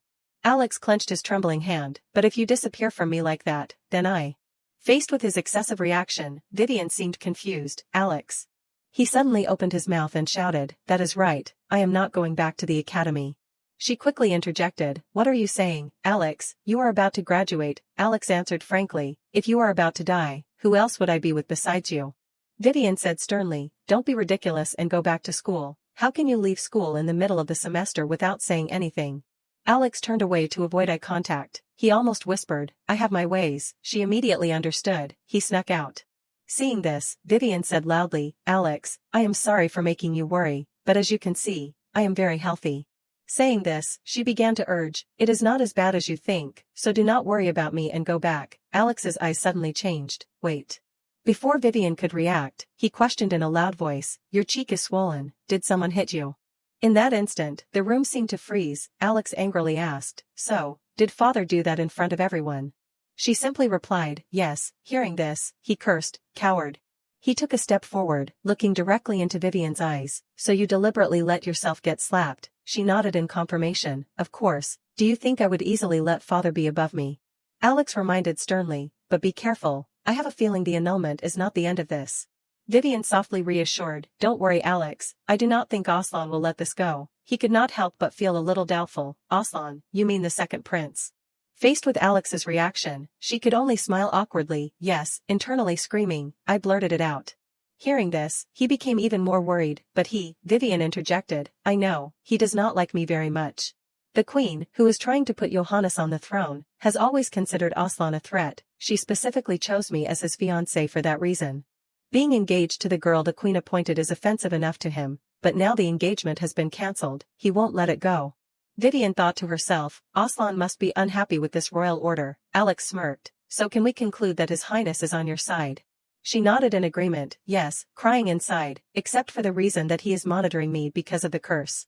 Alex suddenly moved closer. He did not forget to remind, "But, Vivian, if anyone causes you trouble, tell me, even if it is his highness, I won't let it slide." She excitedly asked quickly, "So what exactly would you do?" He seriously thought about it. "I think I will help you run away." Alex bluntly declared, "Then disguise myself, take your place, and marry his highness instead of you." Thinking of that scene, Vivian's face stiffened as if it had just been cemented. She could not help but laugh. "I just imagined it in my head." "Hey," Alex sulked, "are you laughing at my idea?" From the outside, Vivian's room was still brightly lit. Inside, she breathed softly, "It has been a long time since I laughed like that." Vivian did not forget to ask, "Are you planning to stay here tonight?" Alex quickly replied, "I was planning to leave after seeing you." After speaking, he unconsciously looked at her blushing face. Alex's inner self was almost burning. He said with a heavy voice, "But I think I need to talk to father." Seeing this, Vivian could not help but feel a little worried. "You are not planning to cause trouble, are you?" he teased. "That depends. Do you want me to?" She chuckled softly. "No, would you dare?" After a while, the maid suddenly announced, "The Duke has left the residence with Prince Aslan." Alex asked in confusion. Now, Vivian also had the same expression. "Why, it is already sunset." An uneasy thought crept into her mind. Could it be something he needs to handle?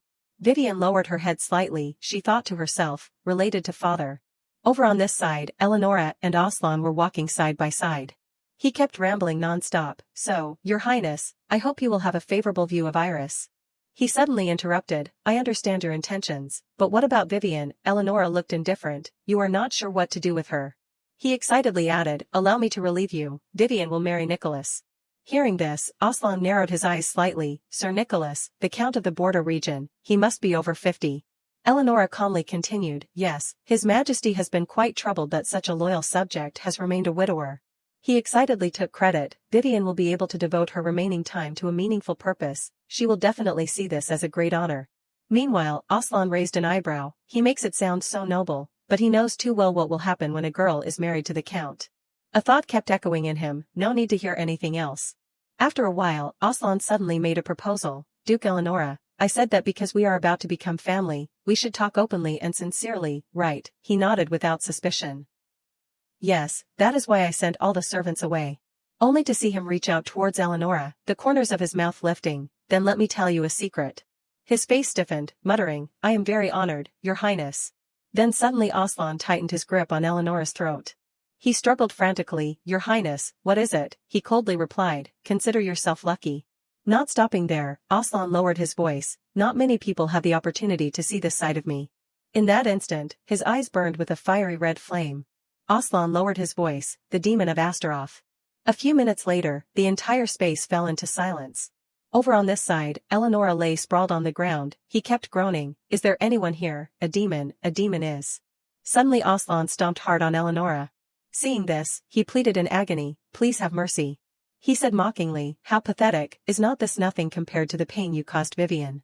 In another development, Diego brought over a stack of documents. "This is the report you requested, your highness." He bowed and reported, "We have thoroughly investigated the Eleonora family." At this time Aslan attentively read all the lines above. The poisoning of the Duchess Eleonora. The late Duke had only one daughter, but her poor health made it impossible for her to shoulder the responsibility. But he still could not deny her political talent. He entrusted her with real power and sought someone to hold the title in her place, so he brought in a mediocre man from a distant relative to be his son-in-law. And that person is none other than the current Duke Eleonora. But the poisoning of the Duchess was just the beginning. His next target is Vivian. Thinking of this, Aslan angrily opened his mouth wide. The sound of tearing echoed continuously, fresh blood constantly surged. Constant mental and physical bullying from the current duke, malicious slander from the public, seizing her assets and ignoring her. In that instant, his mouth was completely stained with fresh blood. And requesting the annulment, Aslan frantically spat on the ground. After reading the report, I truly understood all of Vivian's actions. From her desire to keep the marriage, to her decision to become the villainess. Just then, Aslan coldly spoke, Duke Eleonora, I will give you a chance to make amends. He stomped hard on his hand while threatening, go see the emperor immediately, and beg for the annulment to be revoked. Aslan enunciated each word, unless you want the nightmare you just saw to become reality. Eleonora frantically felt his body, am I still alive? He lowered his voice, I said I would give you a chance, did not I? Alson explained leisurely, what just happened was just an illusion I created from magic stones. Illusion? He asked in confusion, so that was fake. Eleonora began to develop suspicion, no, that is impossible unless he is a demon, he must be Astrotrauf, the demon in legends. After a long time, he spoke in a hoarse voice, why did you do that? Eleonora asked quickly with a pale face, what can you get from Vivian? Do not tell me you really care about that little thing. Aslan remained silent without answering, as if unable to refute. After a moment of silence, he suddenly asked a question, can you, with that contemptible brain, begin to understand how much she holds me? Aslan slowly spoke, from every breath, to the very marrow. He leaned over and looked directly into Eleonora's eyes, I belong to Vivian. The scene shifted to the next morning, sunlight began to filter into the room.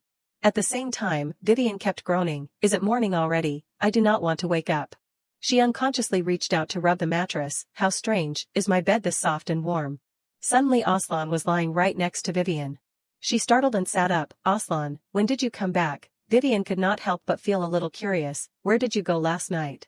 He used force to pull her closer, his voice sounded spoiled, lie closer to me, Vivian. She kept complaining, this bed is too small, then gave a forced laugh, this has happened before, has not it? After a while, Vivian was still curious, what did you do last night? He replied casually, I said I had something to handle, did not I? Hearing that, she continued to ask, is it related to my father? Aslan turned around, his eyes tightly closed, Vivian was slightly stunned, is he asleep? From the outside, the maid carefully announced, Miss Vivian, I brought your medicine. She leaned forward, okay, come in. Then Vivian hastily shouted, no, wait, do not come in. Alex suddenly entered, he smirked, it is me, Vivian. As soon as she saw Alex, she almost stiffened. On the other side, his body began to turn to stone. The scene shifted to outside the residence. At the same time, Alex shyly reached out, please forgive me if I disturbed you, I did not realize you two were in the middle of something. Aslan calmly replied, it is okay, you have no reason to suspect that I am in Vivian's room. Seeing that, he smiled slightly, thank you for understanding, your highness, I am Alex Eleonora, Vivian's brother. A cold light flashed in Aslan's eyes, so he decided to act like Vivian's brother now after no one knew his whereabouts for so long. Alex curled his lips very slightly, after abandoning her for so long, now he intends to act like a caring and concerned fiancé. In that instant, an invisible cold air existed between the two. Seeing that, Vivian coughed softly, Aslan immediately reacted, that is right.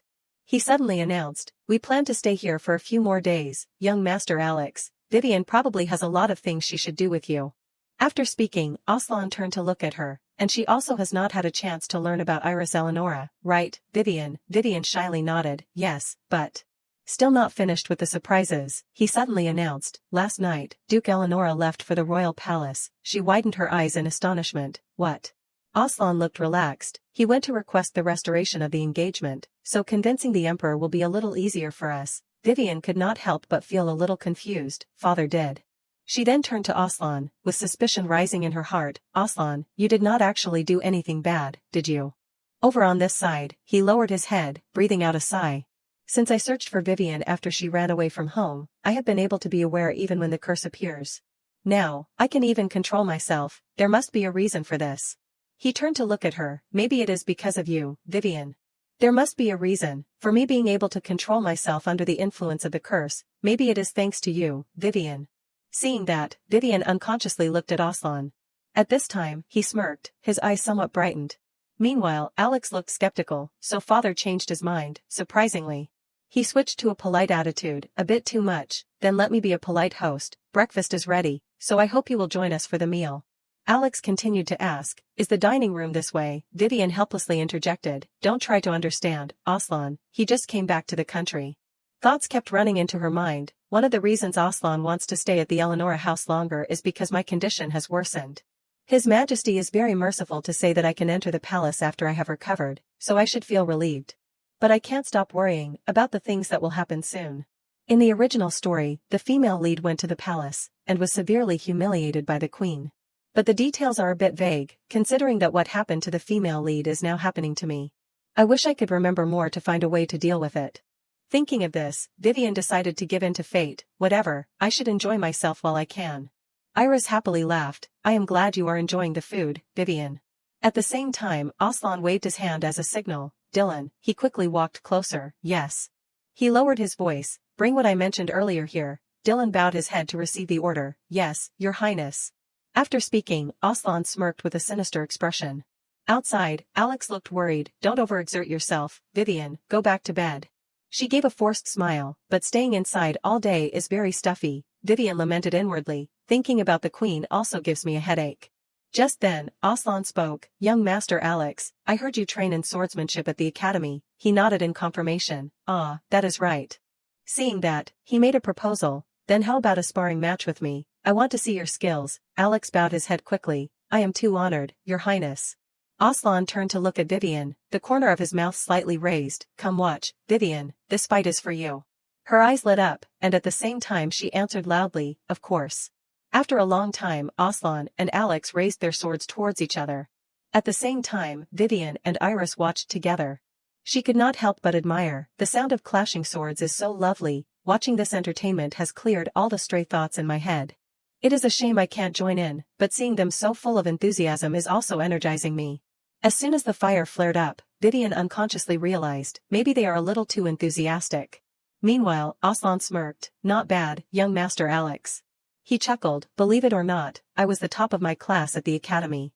Aslan calmly mocked. I think that is why it took you so long to come back, Alex retorted bluntly. This is the minimum, most basic for someone like me, do not you think? Iris on the side could not help but be shocked. I know your family is a noble family with great swordsmanship, but seeing it with my own eyes is amazing. She looked helpless. So she is still not interested in Aslan. She hesitated and added, I am so jealous. I am not capable of doing things like that. All I do is read books in the room. Hearing that, Vivian made a proposal. What about magic? Iris repeated in confusion. Magic. She quickly explained, yes, if you learn magic, you will be able to fight, and still enjoy reading books. After speaking, Vivian's body stiffened. Wait, reading books. Now I remember, the place where the female lead met the queen and was humiliated. A bookshelf fell and almost crushed the queen. And she blamed the female lead, who happened to be nearby. A thought flashed quickly in Vivian's head, the royal library. But, can I really avoid the tragic ending, just by not going to the royal library? It was clear from when I wrote that will, fate is not following the direction or chasing after the female lead, it is chasing after me. She closed her eyes tightly, her mouth constantly breathing out. Vivian hugged her mouth tightly, her heart was in chaos. What should I do now? Just then, the sword suddenly fell straight to the ground. Aslan looked at her worriedly. Vivian. The group of people all ran quickly to Vivian. After a long time, the wooden door slowly opened. Alex worriedly approached. How is Vivian? Aslan said heavily, the doctor said she needs rest, but he keeps rambling so I do not trust him at all. He continued with a helpless expression. I doubt whether he gave her a proper examination or not. I am not convinced that she will get the necessary care. Meanwhile, Alex suddenly changed his tone. It is all my fault. He looked self-reproachful. I went abroad for her benefit, but in the end, it only made things worse. Alex continued, his voice heavy. Perhaps she hid her illness. Because she did not want me to worry. He gave a forced laugh, and here I am, her brother, being taken care of by her instead. I am so ashamed. In that instant, the entire space fell into silence. Aslan placed his hand on the door. He blamed her inwardly. Vivian, you are always so selfless to the point of being foolish. Perhaps that is what made me fall for you in the first place. But I do not want you to suffer anymore, so please wake up. I have something I want to give you. At the same time, Vivian kept turning over. She kept groaning. It hurts too much. How painful would it be for someone to die in prison? I do not want to imagine. It is funny that I was once willing to die, but now I am doing everything to survive. Looking back, things never worked out when I tried to run, but when I faced it, somehow I got through it. If so, can't I turn this crisis into an opportunity? Beside her, the maid asked worriedly, Miss Vivian, do you need anything? She leaned up, her voice weak. No, can you send a message to Aslan for me? Tell him that, no matter what. Vivian looked directly into her eyes. You must also trust me. Vivian expressed herself earnestly for the first time. Can you send my message to Aslan, tell him that no matter what, he must trust me. Immediately afterward, the maid immediately relayed the message. Hearing that, Aslan slightly curled his lips. Vivian, are you saying that to put my mind at ease? He closed his eyes slightly, followed by a train of thought. All right, perhaps I forgot for a moment that no one is as upright and strong as you. The next morning, Iris asked worriedly, Vivian, are you okay? Her lips smiled gently. Yes, I think I got over something that made me tired yesterday. I feel better today. She breathed a sigh of relief. Thank goodness. Seeing that, Vivian did not forget to tease. Are you worried about me? Iris answered quickly without hesitation. Of course. Her eyelashes fluttered slightly, her voice somewhat trembling. I am very sad that I can't do anything for you, and young Master Alex has cried a lot too. He suddenly moved closer, holding Iris's mouth tightly, then shouted loudly, Vivian. Iris looked angry. Good heavens, you startled me, Alex, he almost shouted. You said you were not that tired, you lied. Faced with the questioning, Vivian smiled awkwardly. I am sorry, Alex, I did not mean to make you worry again. Alex suddenly hugged her tightly. He said, almost crying, do you know how worried I was? Seeing that, Vivian helplessly responded, What are you doing, Alex? It is too embarrassing. Iris could not help but admire. Really, what a heartwarming scene.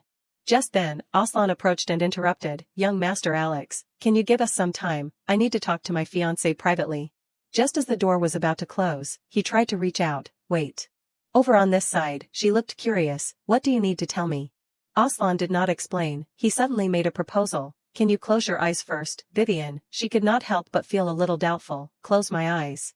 Vivian closed her eyes. Her heart was slightly uneasy. What is he planning to do? Meanwhile, Aslan quietly moved closer to Vivian. His hand reached for her white neck. After a while, Aslan spoke softly. You can open your eyes now. Around Vivian's neck was a necklace made of gemstones. She could not help but feel a little surprised. This is. Seeing Vivian's reaction, he smirked. I thought it would suit you. Do you like it? She gently touched the jewelry. It is so extravagant, and this is not even a special occasion. Maybe Aslan is playing the kind image, but he is nothing like in the original story. He even agreed when I asked for something with a pitiful face, even if he did not want to. Maybe he is not a bad person. Well, I will just go along with it, at least until I find a cure. Afterward, Vivian looked at him and smiled. This necklace is so beautiful. Thank you for everything, Aslan. In that instant, her face lit up like a fairy descending to earth. Right now, his heart started beating wildly. Aslan turned away. He did not forget to complain. You are always testing my ability to restrain myself, Vivian. Only to see Aslan cover his mouth tightly. I can't take it anymore. She put on a dazed expression. Did I say something wrong? I need to fix it, Vivian hastily explained. I am not just talking about the necklace. I am also very grateful that you came here with me. Her voice softened. Thanks to you, I was able to fight back against father, and I was very happy to see my beloved family again. Saying this, Vivian frankly admitted, when I was at your mansion, I said I was fine, but I guess I really felt a little lonely. After speaking, she opened her mouth and chuckled. Just then, Aslan suddenly leaned over and hugged Vivian tightly. Her eyelashes trembled, her heart kept contracting. I only said that to ease the situation. But that is not a lie. I am definitely the villainous Eleonora. Also wants this happiness. She had nothing after her tragic death in the original story. But if I, now her, can bring her storyline to a close, will that comfort her somewhat? At that moment, the fire began to burn, bringing a warm breath. At the same time, Vivian slowly approached the fireplace. Alex suddenly called her name. Vivian, she quickly replied, yes. Then he seriously made a proposal. Want to run away with me? Vivian's face stiffened. What, so suddenly? Alex replied calmly, not sudden at all. If anything, it is already too late. Not finished, he continued, my academy is famous for its medicine. If I request it, maybe they will help cure your illness. Hearing this, Vivian looked worried. What about Eleonora? Alex declared without hesitation. I do not care, as long as you are alive. He firmly continued, wherever we are, that is Eleonora, right? After a moment of silence, she slowly spoke. Thank you for the offer, Alex, but I think I will stay here. Vivian frankly admitted, His Highness has promised to cure my tuberculosis no matter what, so I think we can stop worrying. Alex frowned, his eyes sharpened. Prince Aslan said that, she calmly replied, batting her eyes, as if deliberately teasing him. Yes, if you do not believe me, go ask him yourself. Vivian's voice choked up. Besides, Eleonora was left to us by mother, so you and I should protect it to the end. Alex's face trembled slightly, remembering the deceased woman, mother. she said half-jokingly, the corners of her lips curved, trying to pull Alex back to reality. So hurry up and graduate so you can start learning to be an heir. He helplessly replied, if you insist.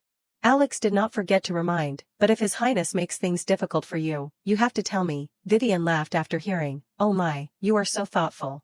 After the joyful time at the Eleanora residence ended, Aslan and I set off for the royal palace. Iris chose to study aristocratic etiquette at the residence, and Alex also stayed behind, saying that he had something to handle with father.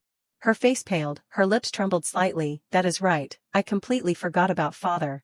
Vivian shuddered at the thought of Eleanora's unreasonable anger. I could already imagine how much of a tantrum he will throw. Aslan interrupted, his voice deep and sure. Don't worry about that, Vivian, that will never happen. She startled, looking up at him, yes, how, will you? Seeing that, Vivian reassured herself, I think he means Alex will take care of it. In another development, a cold voice rang out, Aslan. The Emperor roared, his voice echoed throughout the hall, I have been tolerant of you, but you dared to take advantage of me and Astaroth. He angrily cursed, you ungrateful monster. Then the Emperor uttered a curse, when you return, you will pay for this. Over on this side, Vivian's eyes widened, her heart sank, her voice almost broke, I will marry that old count.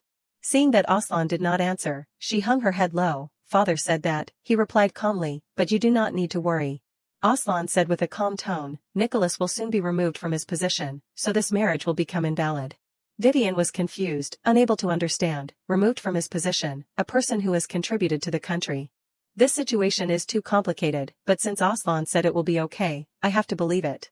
After all, Blackford's intelligence network is second to none.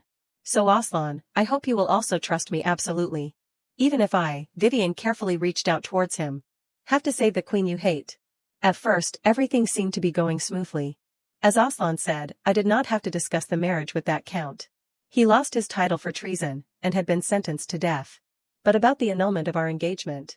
Just then, a voice rang out, Miss Vivian Eleanora, she looked up, yes, your majesty. The Emperor did not bother to look at her, his eyes as sharp as knives towards Aslan, excuse us for a moment, I want to talk to Prince Aslan alone, seeing that. Vivian immediately bowed, yes, your majesty. Her heart was worried to the point of suffocation, the Emperor did not seem happy at all, what might he want to discuss with Aslan? In the original story, Aslan endured severe abuse from the Emperor throughout his childhood. Thinking of this, Vivian became even more worried, is it safe to leave him alone? At the same time, Aslan followed her back with his eyes, he smiled unconsciously. In that instant, Vivian stared at him with worry, Aslan. In a flash, the wooden door slammed shut. After coming outside, she slapped her cheeks, come on, Vivian. You have bigger things to worry about, I am about to be accused of assassinating the queen. Before that happens, I have to save her myself, I have to hurry before it is too late. The Emperor almost yelled, you arrogant fool, how dare you cause the country's hero to lose his power. He suddenly slapped Aslan directly in the face, are you crazy? He replied softly, his voice light but as sharp as a knife, your majesty, you, were also not happy with the count expanding his faction, were you? Aslan slightly curled his lips, as if mocking the Emperor's powerlessness, even if I act, if you look the other way, he will still have power. Hearing that, he angrily gritted his teeth. The Emperor hissed, finally revealing your brutal nature, it seems I have been too kind to you lately. His hand tightened on the mithril whip and ordered, kneel down. Hearing that, Aslan slightly raised his eyebrows as if not yielding. Afterward, he knelt on the ground, he coldly swung the whip. Only to see the Emperor's eyes widen like a beast. Before the blows, Aslan gritted his teeth, trying to suppress the scream. He gritted his teeth, uttering a heavy curse, you are truly evil, you are not human. He lowered his head, his lips blooming into a beautiful but distorted smile, full of provocation, I am very, very honored, your majesty. The Emperor choked in anger, you. After a while, he spoke coldly, not just that. The Emperor's voice turned cold, how do you intend to explain the Duke Eleanora incident? He replied, showing that he did not care much, did he say something? He enunciated each word, he came to me in fear, begging me to restore his daughter's engagement to you. Then confessed that he had been threatened, by the demon of Astaroth. Saying this, the Emperor asked sternly, Aslan, did you unleash the power of the curse? Before his question, he remained silent without replying even a word. The Emperor leaned forward, answer me, tell me why you are so obsessed with this marriage. In Aslan's heart echoed a naked truth, stubborn and painful, because I love Vivian. But he won't understand, the Emperor and the Duke are all narrow-minded fools. But if I persuade them, I must think their way. After a moment of silence, he replied loudly, I see, potential in Vivian Eleonora. Hearing that, the emperor continued to interrogate, potential, what potential? That girl is about to die of tuberculosis. Aslan said slowly, she has the power to suppress the curse of Astaroth. He looked doubtful, are you sure? He replied indifferently, yes, perhaps. Aslan declared loudly, she is the one who can end this curse. To concentrate power in the royal family, weakening Eleonora's faction is necessary. The emperor could not help but feel a little skeptical. You say you knew this important fact, right before her impending death. Just at this moment, he suddenly shouted, Vivian. Aslan once again affirmed, Vivian will not die, because I will do everything to save her. Finally, he placed his hand in the middle of his chest and begged, so, please restore the engagement, your majesty, Astaroth needs her. Just then, Vivian was still standing in front of the golden door. She pursed her lips, it seems I arrived here before the queen, I have to pretend to accidentally meet her. Preventing the queen from entering the royal library seems impossible, it will only make me more suspicious. According to the original story, the bookshelf that fell was in the magic book section, my only chance is to lure the queen somewhere else. Vivian grumbled softly, her shoulders drooping, this is such a headache, why does not the original story include the solution? Maybe I should have pretended to be sick and stayed in Aslan's residence. Suddenly a deep, dignified but not cold female voice rang out behind her, Vivian Eleonora. Hearing that, she hesitated to turn around, that voice is from. A familiar feeling flashed through Vivian's mind, the queen. She hurriedly bowed, greetings, your majesty the queen.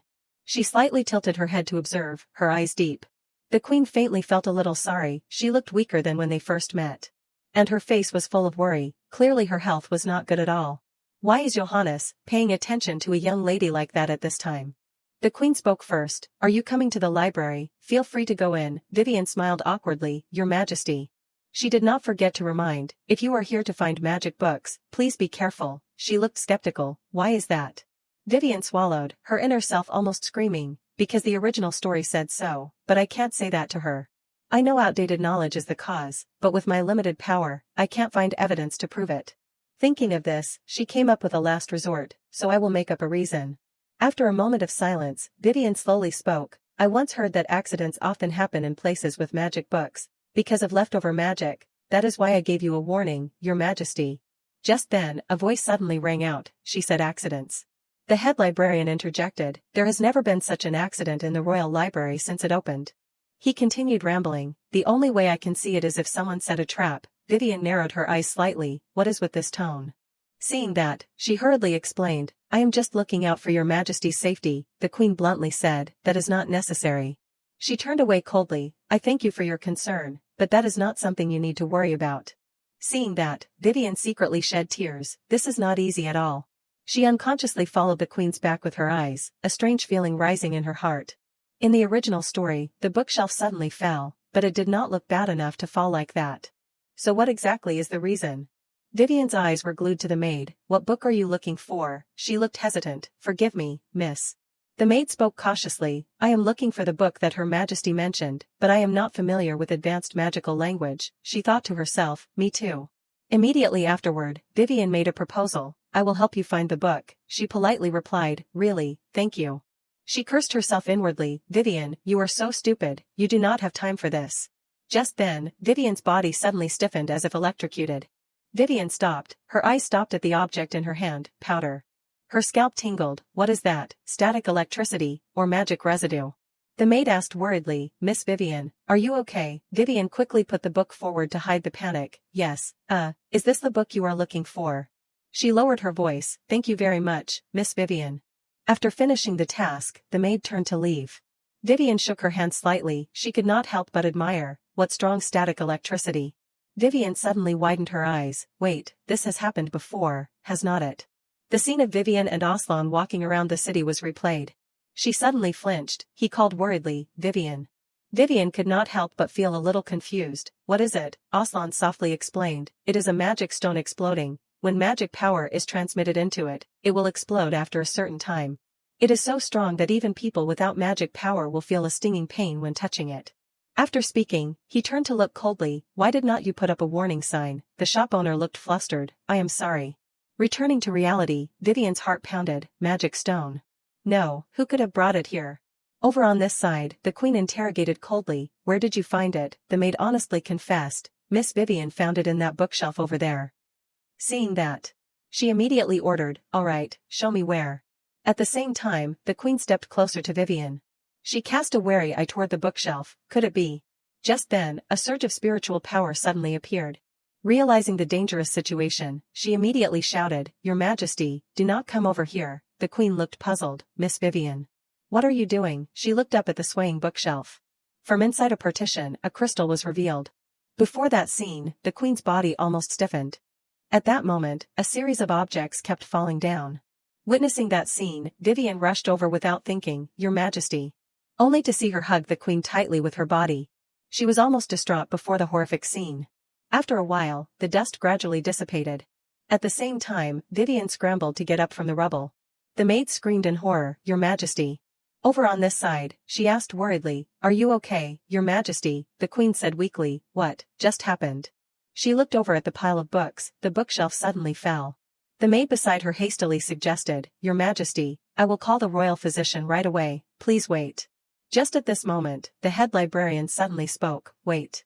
He asked suspiciously, "What is that light from your dress?" She said in a trembling voice, "Light." Only to see the maid's skirt emitting a blue light. The head librarian immediately made a proposal, "Let me see what that is before you go." She looked anxious, "You must be mistaken, I have nothing in my pocket." Afterward, the maid took out 2 magic stones.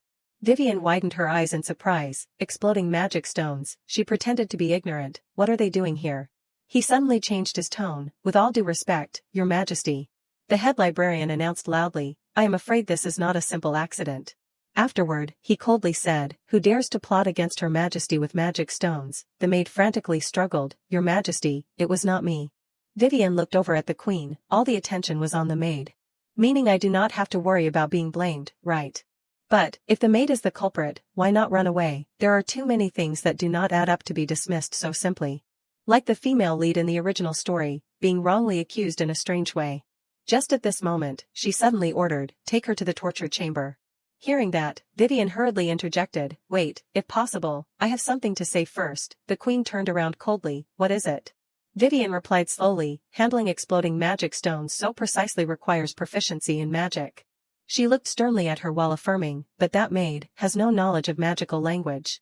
The queen immediately urged, "Say more, Miss Vivian." Vivian reassured herself, "Here goes."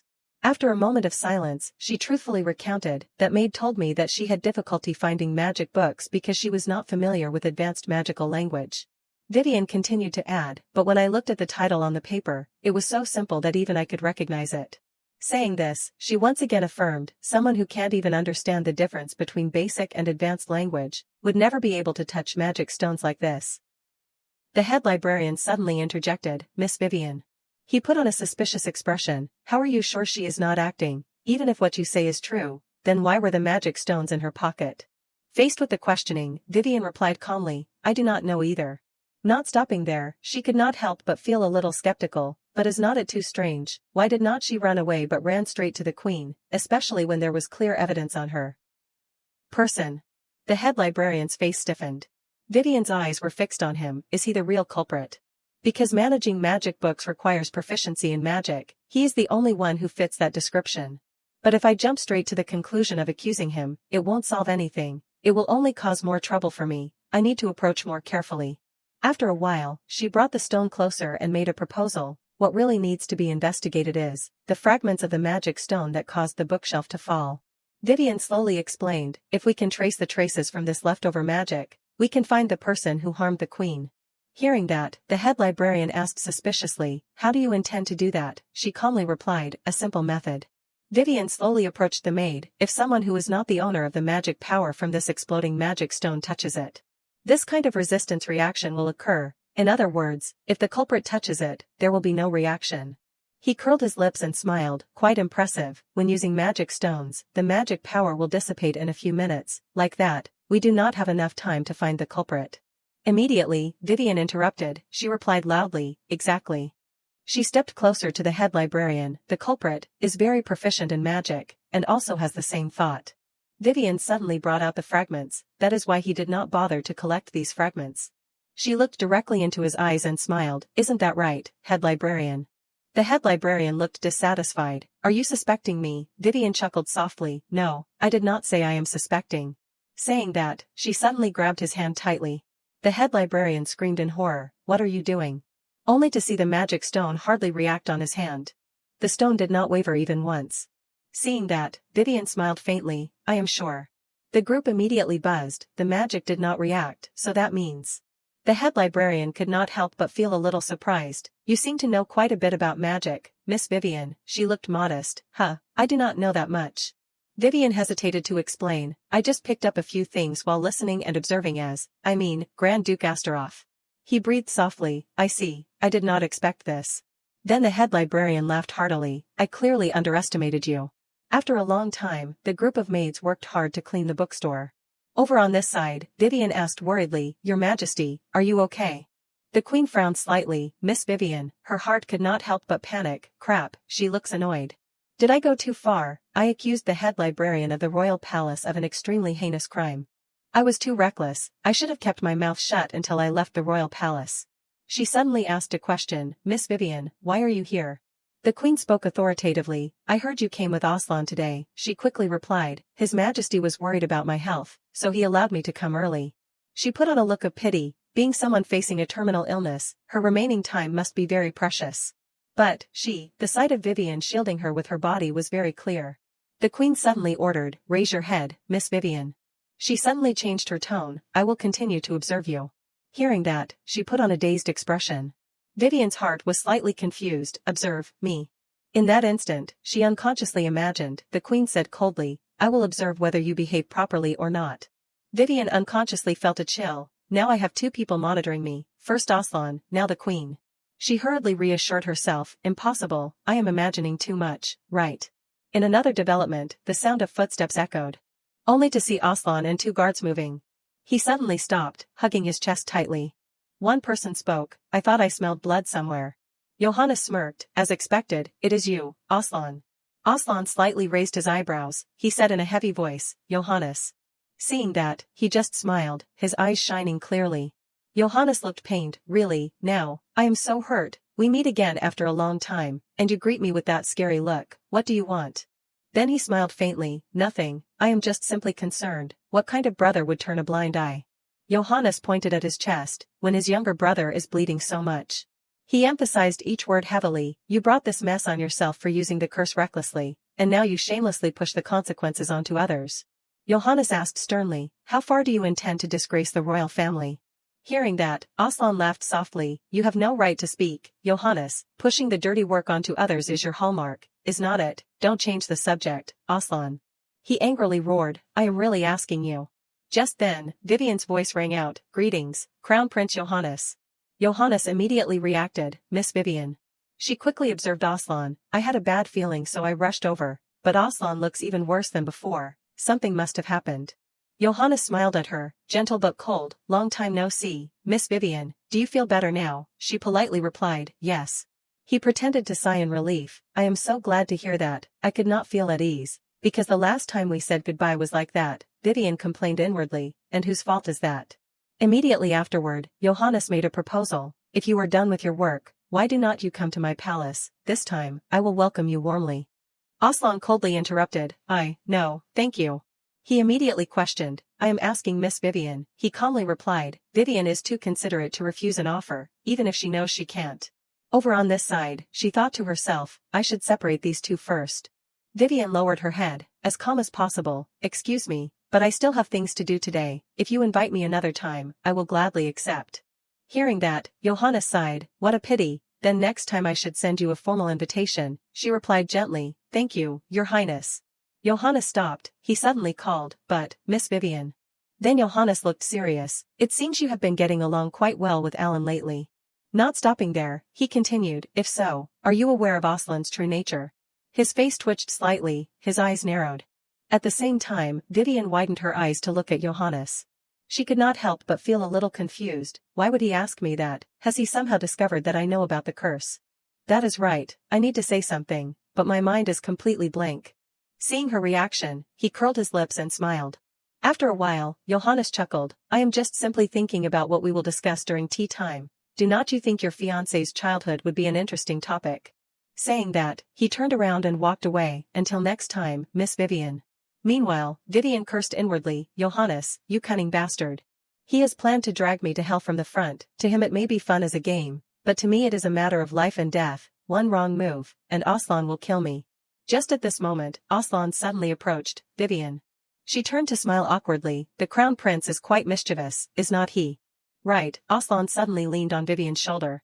Her eyes stopped on the bloody shoulder. This is not, is that blood? After a while, Vivian screamed, wake up, Aslan.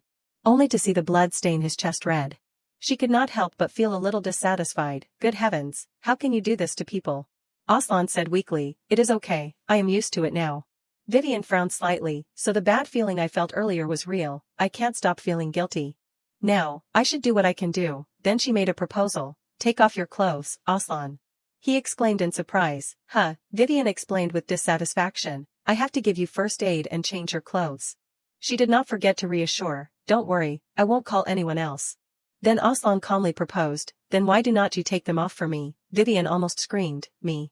He started groaning. It hurts a lot to move, so I can't take them off myself. Seeing that, she had to compromise. Then I guess there is no choice. Vivian kept telling herself, alright, focus, if I accidentally touch his wound, I will make him angry. Carefully, little by little. Meanwhile, Aslan's cheeks were flushed. Vivian looked at him with pain. It is worse than I thought. She worriedly suggested, maybe it is better to call the royal physician. Aslan suddenly refused. No, only you are enough. He lowered his voice. I do not need anyone else, Vivian thought to herself. He is more vigilant than usual. Again, anyone here can report back to the crown prince. She carefully took disinfectant. Now I will wash the wound. Seeing Aslan groan, Vivian snapped with dissatisfaction. Endure it, it will be over soon. He suddenly spoke. I seem to always show you my weakness. Aslan moved closer. Are you not bored of me? Hearing that, she soothed softly. Please do not say that. Everyone has moments of weakness, and at times like these, accepting help from others is the right thing to do. And somehow, Aslan's difficult, lonely childhood reminds me of myself. I know what it feels like to try and endure everything alone. That is why he feels more pitiful to me. At the same time, he reached out to her. So, will you stay with me, Vivian? Aslan hugged Vivian tightly. His voice sounded like a sob, even if I am not perfect. She chuckled softly, of course, inwardly thinking, now, I will comply. It feels like what he needs most right now is reassurance. When we return to Blackford, he will go back to being his normal self. And he will forget all about this, right? At a mansion, the place was tinged with gray. Vivian's father suddenly disappeared one night without saying a word. Was eventually found dead on the mountain. The cause was said to be a falling accident. His funeral was held privately with only a few family members present. She looked at the portrait with an emotionless expression, her heart unmoved. It was a funeral but no one cried, and once again, I did not cry at all. Even so, there is something about his death that still lingers in me. My brother, who planned to return to the academy, suddenly found himself inheriting the duke title, which made him extremely embarrassed. Thankfully, Aslan, with his wealth of experience, provided a lot of support. Making the inheritance process go smoothly, Iris was finally officially added to the family. Thinking of this, Vivian smirked. That is right, overall things turned out well for everyone, so why? I am the only one, only to see her rush forward, her hair flying in the wind. In Vivian's heart, a question mark was placed, having such a grueling life, Aslan. Why am I so distressed like this? Let us go back to yesterday morning. Just at this moment, she was surrounded by the group of maids. Then Vivian looked at one point with surprise. She reached out to touch her skin, her heart could not help but feel a little confused. There is something on my chest, what could it be? Immediately afterward, Vivian hurriedly turned around. She asked quickly, Emma, do you see a white mark on my chest? She replied with a skeptical look, yes.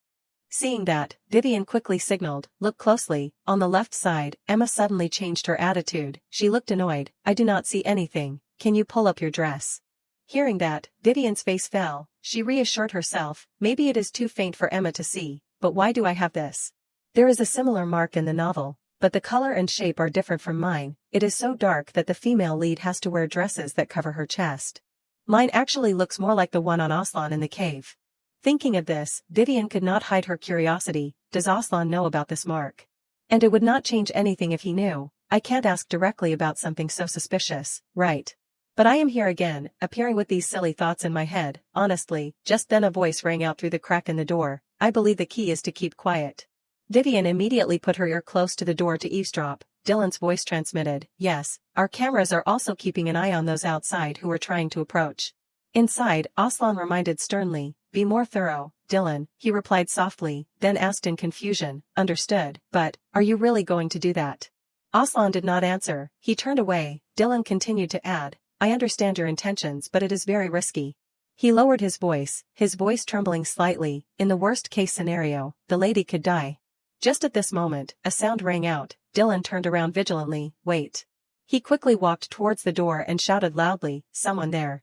As soon as the door opened, the outside was empty without a single person. Dylan immediately closed the door. He quickly reported, nothing, Your Highness. Meanwhile, Vivian peeked out with a dazed expression, what are they talking about, I could die. In a flash, a horrific thought flashed in her head, Aslan is finally about to get rid of me. Vivian's facial muscles twitched slightly from the shivers.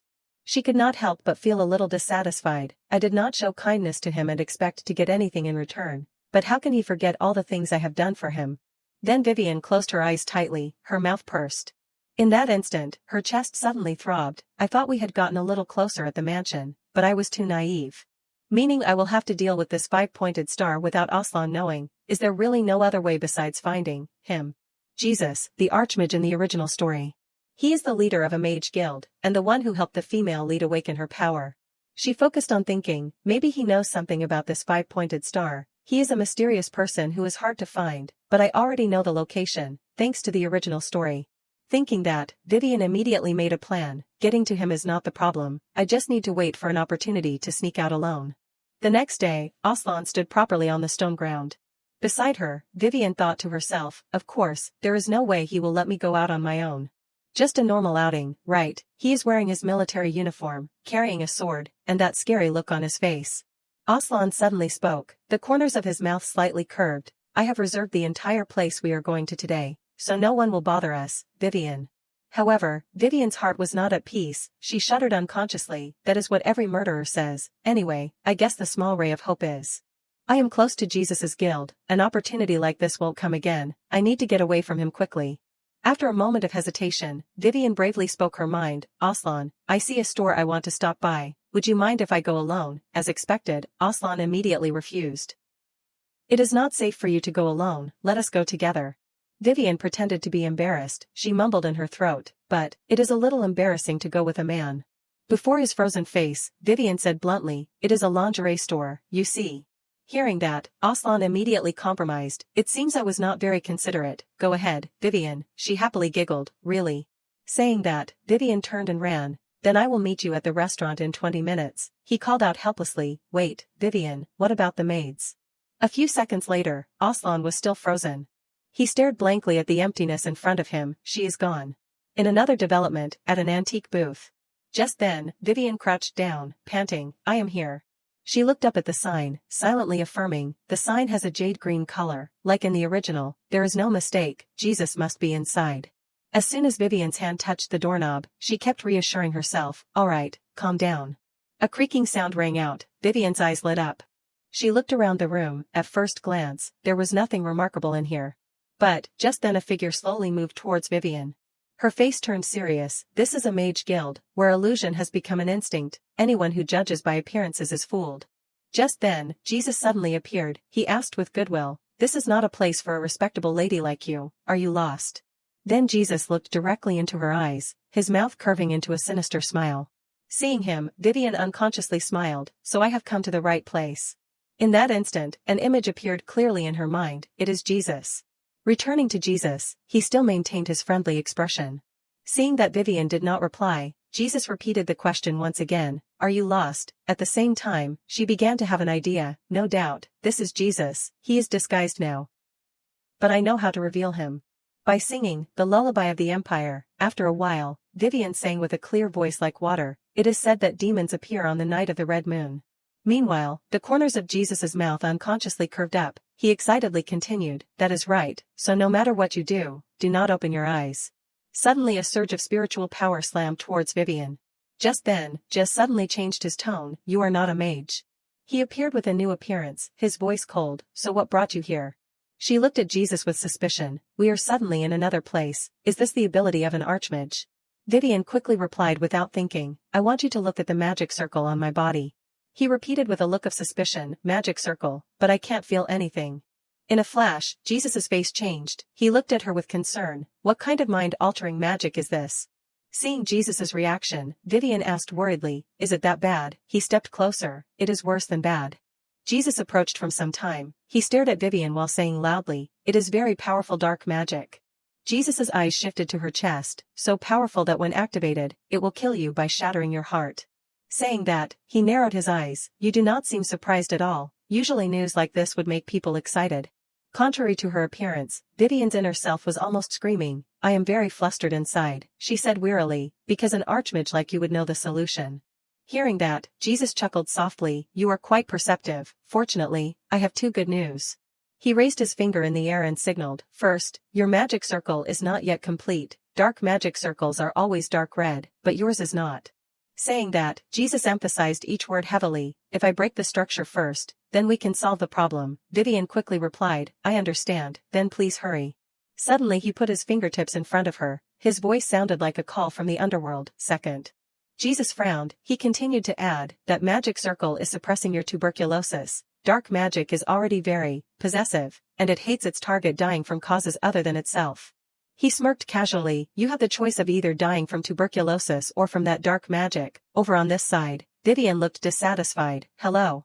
She calmly replied, I want you to break its structure. Jesus, I will reward you with anything you want. Jesus repeated excitedly, reward, I like that idea. He tilted his head back and chuckled, but money is not my only motivation. Then Jesus brought a dagger in front of her. What I want, is the blood of a pure Eleonora. Jesus walked closer to Vivian, his shadow covering her. Do I have your permission, even if it means injuring your noble body? At this time, she frowned slightly, he knows something about my bloodline. But, Vivian suddenly snatched the knife from Jesus's hand. She said resolutely, I do not like to disappoint you, Jesus. Vivian slowly brought the knife closer. She lowered her voice, but I do not have time to hesitate for this. Without hesitation, Vivian slashed her hand hard. Fresh blood gushed out. Her voice once again rang with determination. I will give you the blood of a member of the Eleonora family. Bright red blood flowed down. Vivian looked coldly at Jesus. Is this enough? He laughed, his eyes lit up with delight. Jesus staggered, his mouth bursting into mad laughter. You are truly not afraid of anything, lady. After a hearty laugh, he could not help but admire. Very good. Jesus's voice rang like a curse. We have a deal. Afterward, Vivian ran out quickly. She kept thinking, I have cast a healing spell on the wound, but do not try to hide it from the Grand Duke. A swordsman mage of his caliber will definitely recognize the leftover magic power. Before that, Jesus did not forget to remind, and deciphering the structure will take time, so be patient. Vivian could not help but shout as if lamenting, everything is so tiring. Over on this side, Aslan sat motionless. She could not help but feel a little stunned. Aslan, he is waiting for me. Dylan looked at Aslan, his eyes darting around as if probing. Are you worried, Your Highness? He coldly said. Do I look worried? He gave a forced smile. Yes, when you smiled just now, you looked very threatening. Dylan lowered his voice to reassure. It will be okay, Your Highness. You have been practicing the dance I taught you very diligently. He began to instruct, his body demonstrating each movement. Approach her with a charming dance, and make her look forward to it by pretending to give a rose. Finally, Dylan said firmly, like a love expert, guarantee this is a successful proposal. Aslan lowered his head, his face cold. Are you sure Vivian said she likes these things? He quickly replied, of course. Dylan excitedly recounted, I asked her about this dance, pretending it was for a friend of mine, and she said she recognizes the effort and she likes it. Saying that, he chuckled softly, so you will definitely succeed. In that instant, her name kept repeating in his mind, Vivian. I know you are still resisting our engagement, but I can't delay any longer. Even after being examined by the most famous doctors, your condition has not improved. So the only way to make you survive by my side is to use that mark. When the ritual is completed, the bond that makes the magic beast and its mate share a lifespan, meaning Vivian cannot die before I die. Dylan interjected, his voice worried, what if you die? In the worst-case scenario, the lady could also die. He almost yelled, this is too risky. Thoughts rose in Aslan's mind, Dylan is right, with countless enemies surrounding me, I can't deny this is a risky choice. But I can't sit still, and hope Vivian endures everything alone. That is why we must quickly have the engagement ceremony. Suddenly Vivian's voice interrupted the train of thought, sorry, Aslan. She bowed, panting, I am late. He stood up worriedly, Vivian, did you run because you did not want me to wait? Aslan frowned slightly, quickly reaching out to support Vivian, I should have come to pick you up myself. She forced a smile, I am fine.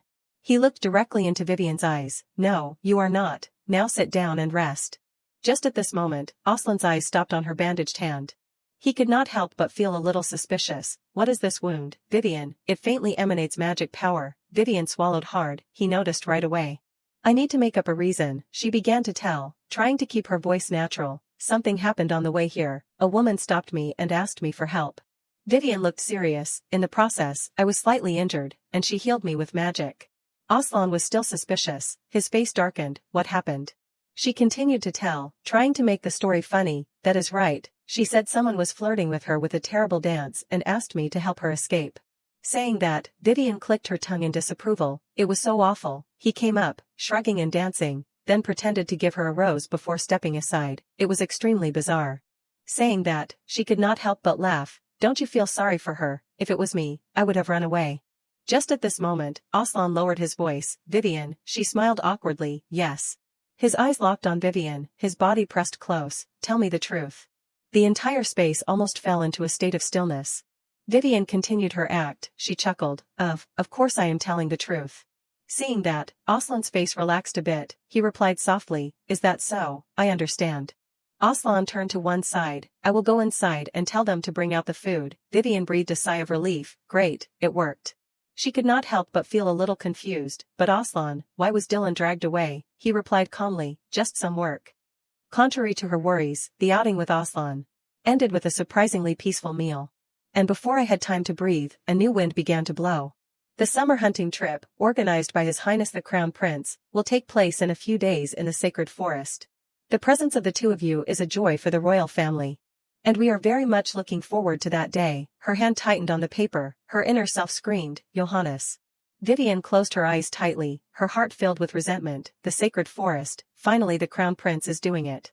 The sacred forest, it is the sacred place where the first emperor rested, and is a private place never open to anyone outside the royal family. The problem is that the sacred forest is permeated with anti-demon power, making it the worst place for Aslan, who is afflicted with the curse of Astaroth. At the same time, Aslan looked directly at her. Vivian, are you okay? You do not look well. He put on a sad expression. Maybe you should stay home. Seeing that, Vivian tried to raise her voice. Come on, how can I stay home while you are participating? In her heart a thought rang, what is worse is. The deliberate poisoning of the queen took place right before the hunting festival, and because Aslan had no alibi, he was framed. Knowing this, how could I stay in the mansion? My tuberculosis medicine is in danger. Just then, the escort shouted to announce, we are almost there. Vivian's eyes widened in surprise. This is. Her eyes were completely immersed in the mountainous forest scenery, the sacred forest. Vivian gently touched her chest. She smiled. I feel like breathing is easier. Does the effect of anti-demon also reduce my tuberculosis? Alright, I will seize this opportunity to try to overcome it. First, I need to keep Aslan away from the queen. Vivian smiled, bowed slightly, and was about to leave. Aslan, I will go to the camp and meet you later. Then suddenly he reached out to her. Wait. Aslan's eyes looked pleading, as if wanting to penetrate Vivian's calm exterior. Aren't you going to give me a good luck kiss? She startled, her face flushed like a rose caught in the sun. What are you saying? Saying that, Vivian turned her head in panic to look at the couples. She looked around at the people exchanging passionate kisses, thinking about it, everyone around. Vivian turned to look at him. That is right, if I just leave, it will be embarrassing for Aslan. If so, then I have no choice. She reached out to hold Aslan's cheeks and gave him a light kiss. In that instant, his cheeks flushed red like tomatoes. Amidst the romantic mountains and forests, the two lovingly embraced each other. After a while, Vivian moved her lips away from Aslan's cheeks. Her voice was as small as the breeze. Then, good luck, Aslan. He softly called her name, as if wanting to keep that moment. Vivian. Aslan said decisively, I will respond by catching the best hunt in this hunting party. The scene shifted to an extremely luxurious room. Vivian could not help but admire. No wonder it is so big. It used to be a mansion, but those who do not participate in the hunt will stay here. I wonder if the queen has arrived yet. In a small corner, a woman turned to discuss. Isn't that Countess Amelia? The person beside her excitedly speculated. It seems she plans to participate in this year's hunting party. At the same time, Vivian unconsciously turned to look in one direction. Wait, what? Vivian saw Amelia from a distance. She could not help but feel a little surprised. Countess Amelia. She is the real culprit who tried to poison the queen in the original story, and then blamed Aslan. She is not even trying to be cautious. Truly the audacity of someone who is the emperor's mistress. Fortunately, everything seems to be unfolding like the original story. At this rate, Amelia will definitely put the poison in that paper into the champagne glass and bring it to the queen. So I just need to pretend to bump into the servant and secretly switch the glass before they take action. Then, I will need to sneak out.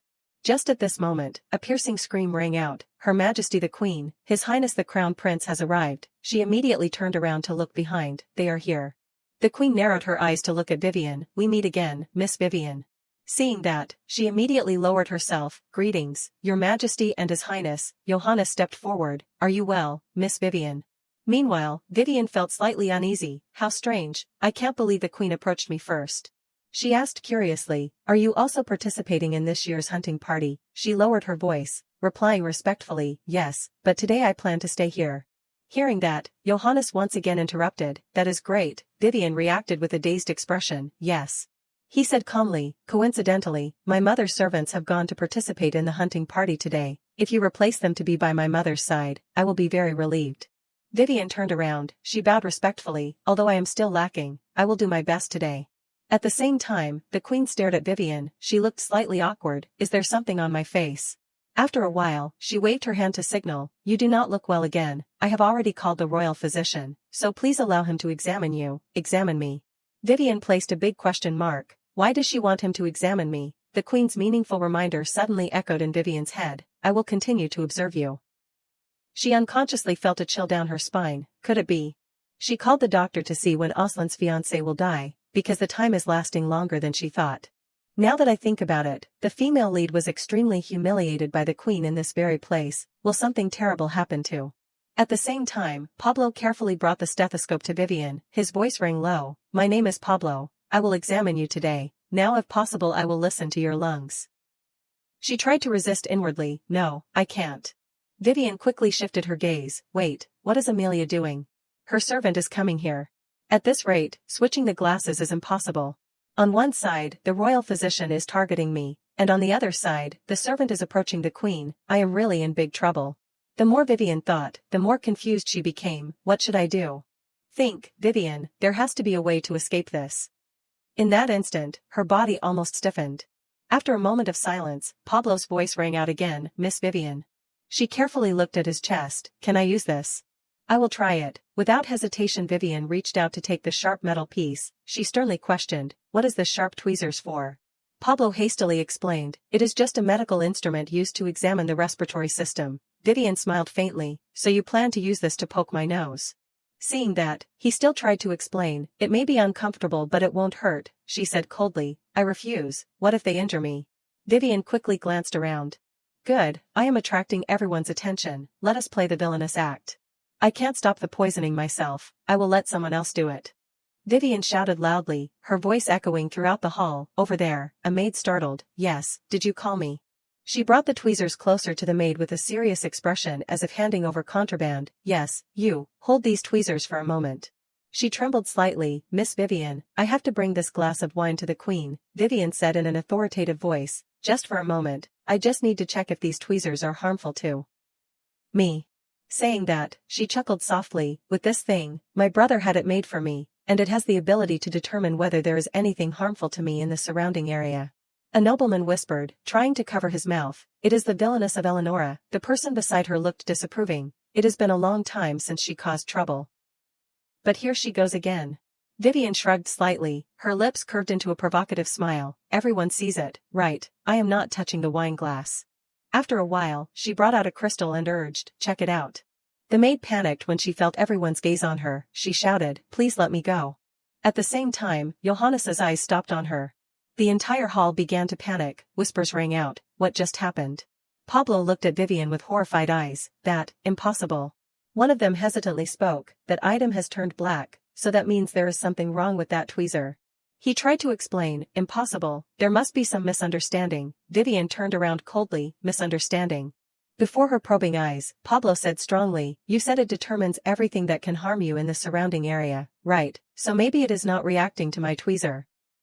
She slightly curled her lips, That is right, Pablo. Vivian smiled meaningfully, Let us just say you are right, then what do you think it is reacting to? At the same time, the maid's body trembled. Before her strange reaction, he could not help but feel a little confused, That maid. Immediately afterward, Pablo blatantly accused, that maid is very suspicious, especially that glass of wine. Vivian looked suspicious. You mean there is something wrong with this glass of wine, he said calmly. I think it is worth taking a look. She brought the shining object closer. The black light became darker. You are right, this item is reacting to the glass of wine more strongly than the tweezer. A lady covered her mouth and shouted, oh my goodness, was it poisoned? She said she was going to bring that glass of wine to the queen, right? Johannes's voice rang out strongly, shaking the entire hall. Tie up this maid immediately. He cast a cold eye on the perpetrator. I will personally interrogate her. The maid cried and screamed as she was dragged away. No, I am innocent, Your Highness. Vivian thought to herself, I think this matter has been resolved more or less, now is my chance to sneak away. I spent more time here than I planned, so I have to hurry. According to the original story, Aslan's demonic energy will erupt around dusk. So I have to prevent him from entering the tomb of the first emperor. Just then, Johannes suddenly spoke. I am very impressed, Miss Vivian. Her body immediately stopped, her body stiffening like a stick. Vivian turned around, trying to hide her nervousness. Why is that, Your Highness? His voice was full of meaning, your agility and humility. Johannes looked behind. You not only prevented the poisoning, but also pretended to confidently give credit to others while humbly stepping back. She could not help but feel a little shiver. As expected, it is not easy to fool the main villain. Maybe it is better to be honest now. After a while, Vivian bowed, her voice murmured, excuse me, Your Highness. Johannes waved his hand to reassure. Don't be nervous, I know you are not the culprit. He suddenly lowered his voice. It is a shame, you are too good a woman for Aslan. Saying that, Johannes calmly turned around. She looked after him in confusion. Excuse me, Your Highness. Vivian stared at him with a puzzled expression. Meanwhile, Johannes quietly observed her, but... He smirked. If you go to Aslan, you will soon discover. Your fiancé is nothing more than prey. In another development, the man said in a heavy voice, he can't have gone far, we have to capture him alive. At the same time, Aslan painfully clutched his chest. Damn it. If I touch the relic, I will no longer be able to control the demonic energy.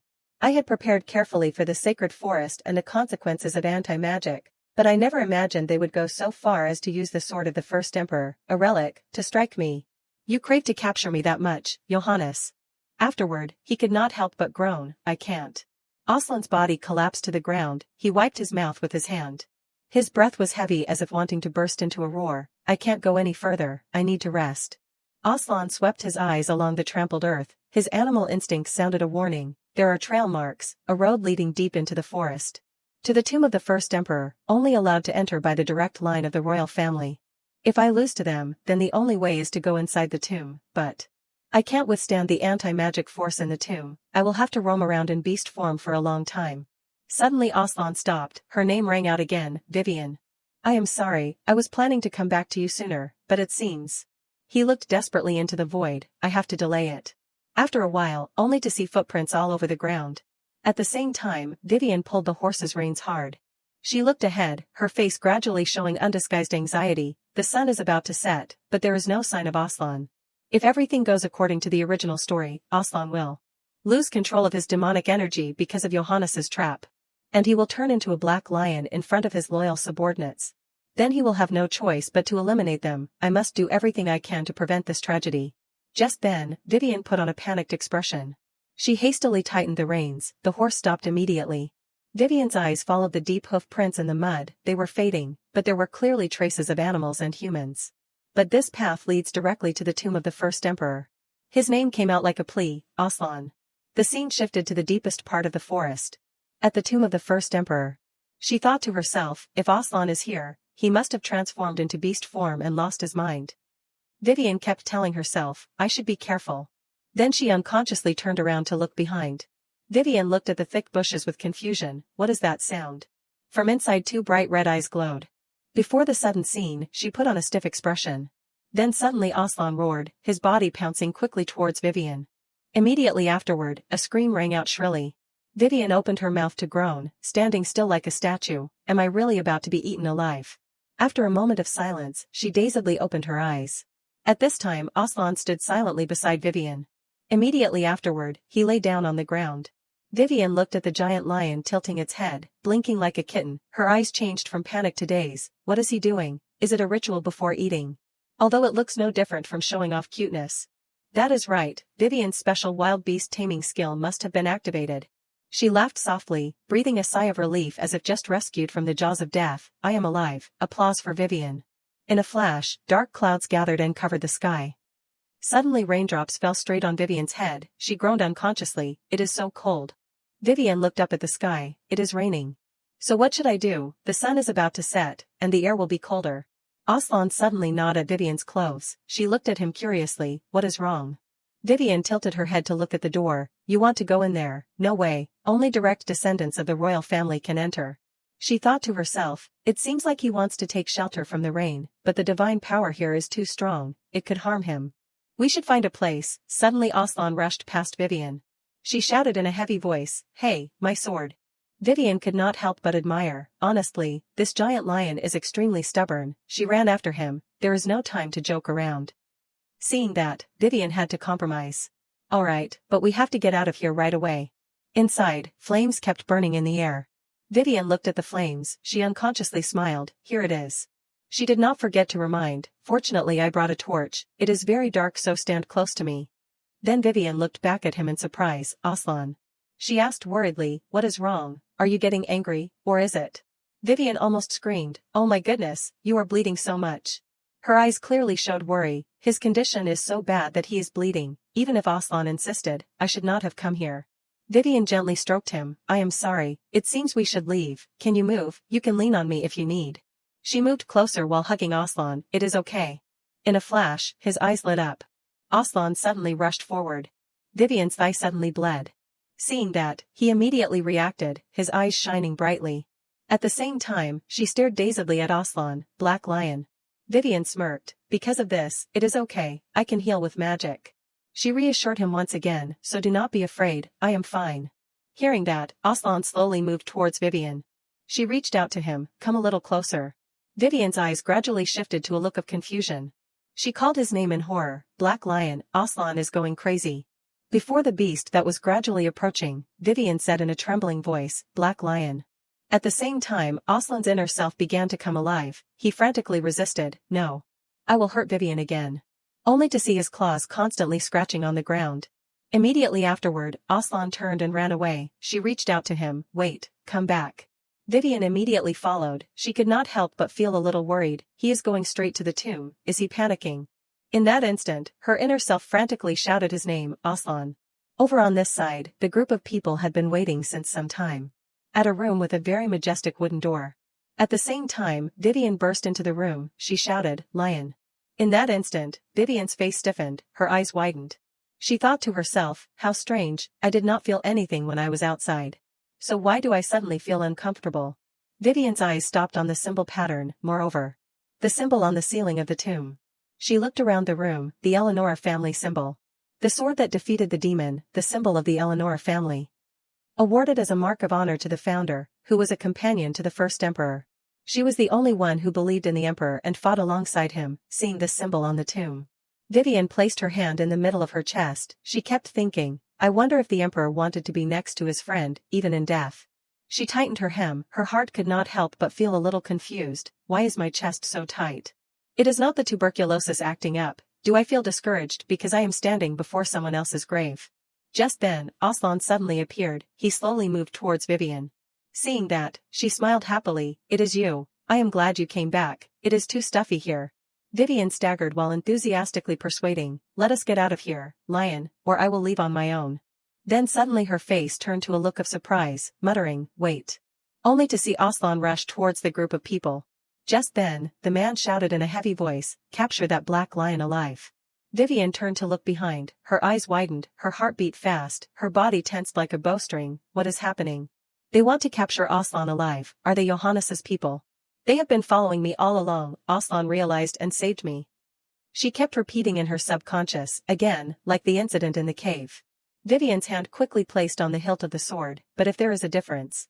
She swung the sword lightly into the air, her eyes fixed on the group of people, then that is this time I have a sword. In that instant, Vivian's voice rang like thunder, get out of the way, kitty. Before the group of people could react, her body rushed towards them. Vivian's eyes narrowed, inside hidden a resentment. The sound of the sword slicing down created a chilling sound, fresh blood splattered everywhere. The man said in a trembling voice, who is she? Why did not you deal with her sooner? The person beside him replied hesitantly, I did not know she could fight like that. Seeing that, he hastily ordered, kill her, we can't leave any. Over on this side, Vivian frantically swung her sword, thoughts crept into her subconscious, Johannes, I know you are afraid of Aslan, that is why you are doing this. The fact that the Astaroth curse was passed on to Aslan, also means that there is a power to restore the demon. If you kill Aslan, then you will bear the curse yourself. That is why you want to tie him up with black magic and lock him up like a mummy. Vivian's inner self became more and more angry, even though Aslan did nothing wrong. He never desired the throne. Even Blackford, built by Aslan, and his allies, all were just struggling to survive. After a long time, the sword in her hand fell straight to the ground. Vivian lowered her head, around her bodies lay piled up. She breathed a long sigh trying to suppress the anger, the more I think about it, the angrier I get. This special power is not one-sided. At the same time, Aslan suddenly kissed Vivian's hand lightly. She gently stroked him, have you calmed down now, I mean, Black Lion? Vivian said calmly, and I won't try to chase you out of here anymore, I know how stubborn you are. She continued to add, her tone low, but to warn you, this is not a good place, although it is raining and dark outside, you should really consider leaving. Vivian once again affirmed, but I will stay by your side because of that. Her body suddenly swayed and leaned to the side. Before the sudden scene, his eyes lit up, Vivian. Aslan screamed frantically in his subconscious, no, she is overdoing it again. He looked at her painfully, no, please, open your eyes, Vivian, Vivian. Only to see Vivian's mouth open slightly, then breathe out gently. Seeing that, Aslan dared to breathe heavily, she just fell asleep. In that instant, he unconsciously looked at Vivian's face. Aslan lay right next to her, thinking to himself, like this, I can endure it, should we spend the night here, Vivian seems exhausted. Outside, the moonlight became brighter and brighter, the stars were also shining. At the same time, Vivian chuckled, I have tamed the lion, I will brag to Alex. Aslan lowered his head and stared at her face. He reached out to touch Vivian's body, his voice murmured, I am sorry, Vivian. Afterward, Aslan leaned over and kissed her cheek lightly, but it seems you can't. He continued to add, I am sorry, Vivian, but maybe you can't brag anymore, the curse disappeared sooner than I thought. Saying that, Aslan unconsciously stared at Vivian again. He thanked inwardly, thanks to you, this fierce curse has lightened. It is because you forgive me, and do not give up on me. Aslan gently held her hand, he could not help but admire, so small. You are so small and devoted, making me afraid that I might hurt you. But I also hope you do not turn your back on me. So I could not help but run away, I am so selfish. After hiding my identity and injuring you, I still feel like wanting to bond more deeply instead of being satisfied with the present. That is right, the truth is, I want your heart, I want to go as deep as possible. Aslan once again repeated in his subconscious, I am sorry, Vivian. I know that one day I will have to leave you, because you do not belong to a monster like me. But I can't restrain myself to let you go. The next morning, the first sunlight of the day filtered through the leaves. Over on this side, Vivian yawned. She stretched her shoulders, breathing a long sigh, it seems the ancestors watched over me, I slept warmly even though I was lying on the stone floor, although I am a little tired. Vivian's eyes stopped on the crowd of people, anyway. She looked around, where did Aslan go? He was not there when I woke up. His body is still not completely healed, I wonder if he is okay. Only to see Vivian's eyes widen, a light radiating. She glued her eyes to the person in front of her while calling, Aslan. Vivian asked worriedly, are you okay? She immediately covered her mouth, I have to pretend I do not know he turned into a black lion. Immediately afterward, Vivian changed the question, where have you been? I got lost looking for you yesterday, he replied with an awkward look, I am sorry. Aslan tried to avoid eye contact, his voice murmured, I do not have any excuses, but, she repeated with confusion, but. He looked worriedly at her leg, you have a wound on your thigh, are you okay? Seeing that, Vivian immediately justified, I must have fallen while looking for you yesterday. Aslan looked serious, do you think you can walk? She sighed wearily, of course not, you do not know how to use healing magic, do you, Aslan? Hearing that, he nodded seriously, I will learn. Aslan suddenly fumbled in his coat, but I have this. He tore off a part of his coat without hesitation. Immediately afterward, Aslan carefully bent down, he said softly, we can't let it get infected, so let us do first aid like this. Only to see Aslan gently stroking Vivian's calf. She looked down shyly, he is carefully bandaging. Although he was not conscious in his black lion form, perhaps he was somewhat aware that he had caused this wound. In that instant, Vivian's inner self began to signal, it is so ticklish. After a moment of silence, Aslan said, done, she replied shyly, thank you, Aslan. He suddenly made a proposal, climb on my back, I will carry you back to the camp. She could not help but feel a little surprised. You will, what? Afterward, Aslan gently carried Vivian. Vivian moved closer to Aslan. She looked embarrassed. You do not have to do that, I can ride a horse. Hearing that, he replied calmly, I lost it, she exclaimed in surprise. What? Seeing that, Aslan lowered his voice. He said in a delicate voice, I also make mistakes, after all I am human too. Aslan looked ashamed. He slightly lowered his head, his voice trembled slightly, and for some reason I seem to make even more mistakes when I am near you. With self-reproach, Aslan emphasized each word, I could not keep my promise to you yesterday, and let you wander in the forest alone. At the same time, Vivian unconsciously hugged him. Aslan. But everything, from suffering from the curse, to turning into a magic beast, is not your fault. Afterward, Aslan suddenly changed the subject. I have a secret that you can't imagine, that is why I was late, Vivian, Vivian curved her lips into a smile, so what if you have a secret? Her voice rang softly, if it makes you hurt, then do not say it, sometimes keeping it in your heart for a while is the best way. Viva continued to add, her tone somewhat playful, who knows, perhaps if you hide it long enough, a lie will become the truth. Just then, Aslan unconsciously smiled, how strange. He said softly, his eyes following Vivian's every move, you seem to know exactly what I want to hear. Her eyes flashed with embarrassment mixed with self-reproach, her shoulders slumped slightly, oh no, did I dig too deep? Vivian hastily changed the subject, can we speed up? He chuckled, I will try. The scene shifted to Aslan's temporary camp. Inside, Aslan ordered, his voice sharp, call the royal physician quickly, and prepare a warm bath for her. The other person replied quickly, yes, your highness. After a moment of silence, Vivian looked awkward, this is not where my camp is. Seeing that, he turned around and said calmly, no, this is where we are staying, she angrily shouted inwardly, stubborn lion. If I do not return to the camp soon, my brother will worry, maybe he has gone to look for me. This bed is so soft and comfortable, this is truly a camp worthy of royalty. I am sorry Alex, see you later, I will stay here with. Just then, Vivian's eyes widened, she unconsciously exclaimed, wait. Vivian jumped out of bed, she could not help but feel a little skeptical, you mean we will be staying together in this small room, throughout the hunting week? We will sleep, bathe, and change clothes together. Aslan said in a low voice, his shoulders slightly hunched, I can't bear to let someone as weak as you sleep in an outdoor camp. He turned to look around then lowered his voice, if you are not comfortable, then I will sleep on the couch. Her heart faintly felt grateful, Aslan could have had this entire room for himself, he gave it to me because he was worried about my health. Thinking of this, Vivian could not help but regret, I spoke without thinking. She lowered her head slightly, smoothing her hair, her eyes embarrassed, I am sorry, I did not mean to act wary of you, perhaps you also want to take a bath. Vivian trailed off, you insisted on giving the room to me, and, so. Just at this moment, Aslan suddenly called her name, Vivian, she quickly replied, yes, he gently reminded, don't worry about me, just relax, because this room. Aslan paused, his eyes probing her reaction, emphasizing each word, is big enough for two people. Before the warmth that was coming, Vivian murmured in her throat, this room is big enough for two people, is it? Aslan once again called her name with a gentle voice, Vivian. He gently lifted Vivian's chin, is this arrangement okay with you? She reached out to touch the bed, again, this place is wide enough for two people, she said softly, yes, I think so. Seeing that, Aslan did not forget to remind, if you do not like this place, tell me, Vivian thought to herself, is he planning to sleep on the couch? After a while, she replied briefly, all right. Just then, a shout echoed from inside, let go, let me ask her myself. The servant replied with an urgent tone, please do not do that, Duke, the shout echoed again, get out of the way. Alex suddenly burst in, Vivian, there you are. He questioned as soon as he arrived, is it true that you cancelled the engagement ceremony? Faced with the sudden question, Vivian blinked a few times, she asked in confusion, what ceremony? Vivian turned to look at him, I have never heard of it, Aslan, what is he talking about? After a while, Vivian's voice rang out. She crossed her arms with a serious expression while questioning, so Aslan was planning a surprise proposal. Vivian helplessly continued, and he was going to dance with the rose, the thing that Dylan mentioned.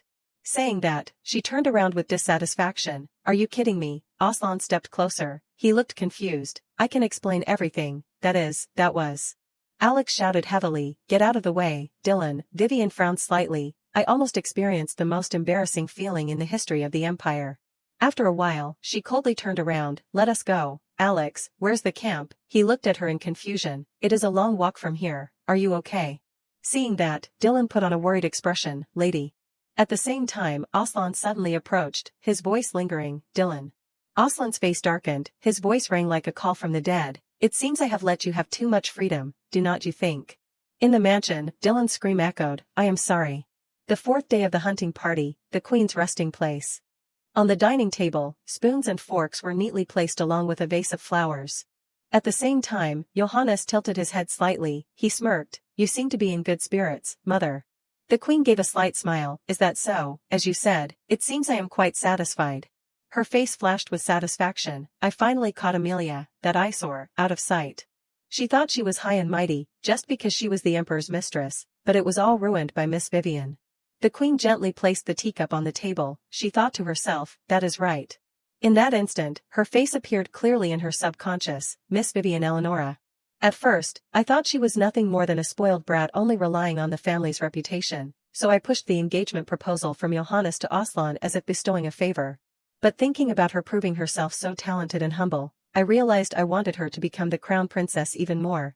Johannes tilted his head, his eyes probing the queen's reaction. It seems mother also has a good impression of Miss Vivian. Hearing that, she did not bother to hide it and smiled. The queen said slowly, I heard, a foreign doctor has found a way to cure tuberculosis. He quickly replied, yes, obviously, I have been trying to get in touch. The queen's voice softened, a light smile flashed, very good, I hope this news will make her happy.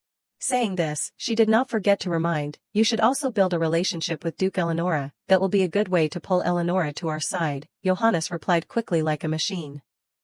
Yes, mother. The queen suddenly called, Sarah, she immediately bowed her head, yes, your majesty. She suddenly ordered, bring Vivian Eleonora here, treat her with the utmost respect. Sarah quickly replied, yes, your majesty. The scene shifted to Aslan's mansion. At the same time, Vivian slowly strolled in the garden. She suddenly breathed a long sigh, her face pale.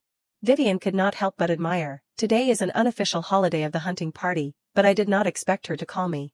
She said a doctor can cure tuberculosis, right? So the time has come for that part, the fake doctor chapter. This is the scam of the century in the history of the empire. Even the original Vivian placed her last hope on this fake doctor, but when the truth was revealed, she went crazy in despair. And vented her anger on poor innocent Iris, even trying to stab her. But before the tuberculosis killed her. She shuddered as she recalled a scene, Aslan did it. In other words, this is the last chapter that Vivian is still alive. Vivian could not help but lament inwardly, this gives me the chills, I know Aslan won't kill me now. But it is still not certain. Just then, a hand reached out to touch her shoulder. Vivian immediately reacted, she screamed in horror, Aslan called urgently, Vivian. He asked worriedly, I called you but you did not answer, did I scare you? Aslan looked sad, I am sorry for suddenly dropping by, but I heard the queen called you so I. Vivian looked up, her eyes probing Aslan, he is worried, but if nothing happened, she would not be so unusually kind. She closed her eyes tightly, thinking to herself, for some reason, I feel uneasy. Of course, it still makes me angry, that he prepared such a proposal without asking my opinion. But I do not hate him, why is that, is it because he is handsome? But considering the things I have been through, I can't forgive. After a while, Aslan once again called her name, Vivian. He suddenly declared, I will do everything you want. Aslan moved closer to Vivian, he said with an urgent tone, so can you forgive me? Vivian's eyes widened in surprise, I never thought he would go this far. She lowered her head, muttering, Aslan, you. Vivian's eyes lit up, she excitedly asked, you just said anything, right? Vivian made a secret decision, Aslan is willing to go this far, I can't let this opportunity slip by. After all the troubles I have been through while being with Aslan. Taking revenge is only natural. In her head a thought rang, or should I? Only to see Aslan put on a sad expression. He looked up and stared at Vivian with teary eyes. Before that scene, her heart unconsciously trembled, oh my, he looks so pitiful. Vivian sighed wearily in her heart, every time I see his face, I become weak. Seeing that, she coughed softly, all right. Vivian pretended to be stern, then right now tell me exactly where you went wrong, without leaving anything out. Aslan replied hesitantly, I almost embarrassed you, next time, I will propose properly. Hearing that, Vivian looked disappointed, she said coldly, in my whole life, I have been tolerant of the rumors that others spread, do you really not know why I am angry? Faced with the sudden question, his body almost stiffened. After a moment of silence, Aslan frankly admitted, this is an issue between the two of us, but I listened to other people, and... He gently reached out to her, I did not, think for you. Aslan's voice trembled, his eyes strained towards Vivian, I am an idiot, you should have been the first to hear about this. Vivian was almost immersed in his eyes. She said absent-mindedly, "That is right." Her inner self rose to thought, he must be uncomfortable with conversations like this, but he is doing very well. Then Vivian coldly shook his hand, "But, I still can't forgive you." She raised her eyes, smiling challengingly. "There are only 2 days left in the hunting party, right? During that time, catch me a beautiful animal, then I will forgive you."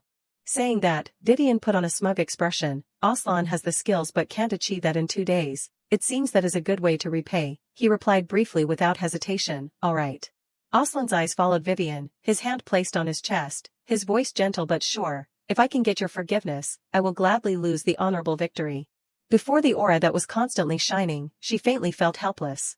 Vivian chuckled. "You are being a little too hasty, are not you?" Aslan said wearily. "Then let me make an alternative proposal." He smirked. According to the traditions of the hunting party, Aslan suddenly made a proposal. "You will give me a kiss if I win, right?" Vivian unconsciously repeated, "Traditions." She could not help but feel a little confused. He mentioned the thing when the winner of the hunting party brings glory to their lover and is given a kiss in front of everyone. He is so shameless to set such a condition when he is the one begging for forgiveness. He must be confident that he can win. But winning in 2 days is impossible. Vivian smirked. "Okay." 2 days later, the last day of the hunting party, the group of people had gathered completely. The man could not help but admire. "This is truly extraordinary." The group of people stared at the bear. One of them spoke. "This must weigh more than 10,000 pounds. The Grand Duke is on a different level." The man asked in confusion. "A few days ago he also caught 2 big whites, right?" The other person quickly confirmed. "That is right." "Then obviously the winner of this hunting party is." Just then, footsteps rang out from afar. The group of people turned their eyes towards Aslan, Grand Duke Astaroth. They began to cheer excitedly. "Congratulations, Your Highness, that is great." Over on this side, Vivian lowered her head. "I am done for." "No, it is too early to give up. Running away is my specialty, so if I run away now." Just then, he suddenly shouted, "I want to give this honor to my only fiancée." Saying that, Aslan stepped closer to her. He lowered his voice. "Have you forgiven me now?" Seeing that, Vivian helplessly replied, "A promise is a promise." She blamed herself. "I was too short-sighted and complacent." Immediately afterward, Vivian lifted her heels. "Then let us do this." Aslan looked pleased. "All right." He suddenly smirked and signaled, "But." Aslan looked at her helplessly. "Why are you pouting so much?" Vivian shouted in a low tone, "I have no choice. I have never done it before, except for the kiss on the cheek." She began to grumble, "And there are so many people watching, so if we do not do it right there will be more news." Suddenly Aslan hugged Vivian and gave her a deep kiss. His hand gently held her head. In that instant, Vivian's hands unconsciously reached out behind him. Before the cheers, the two seemed to have the same thought. "Like this everyone will see.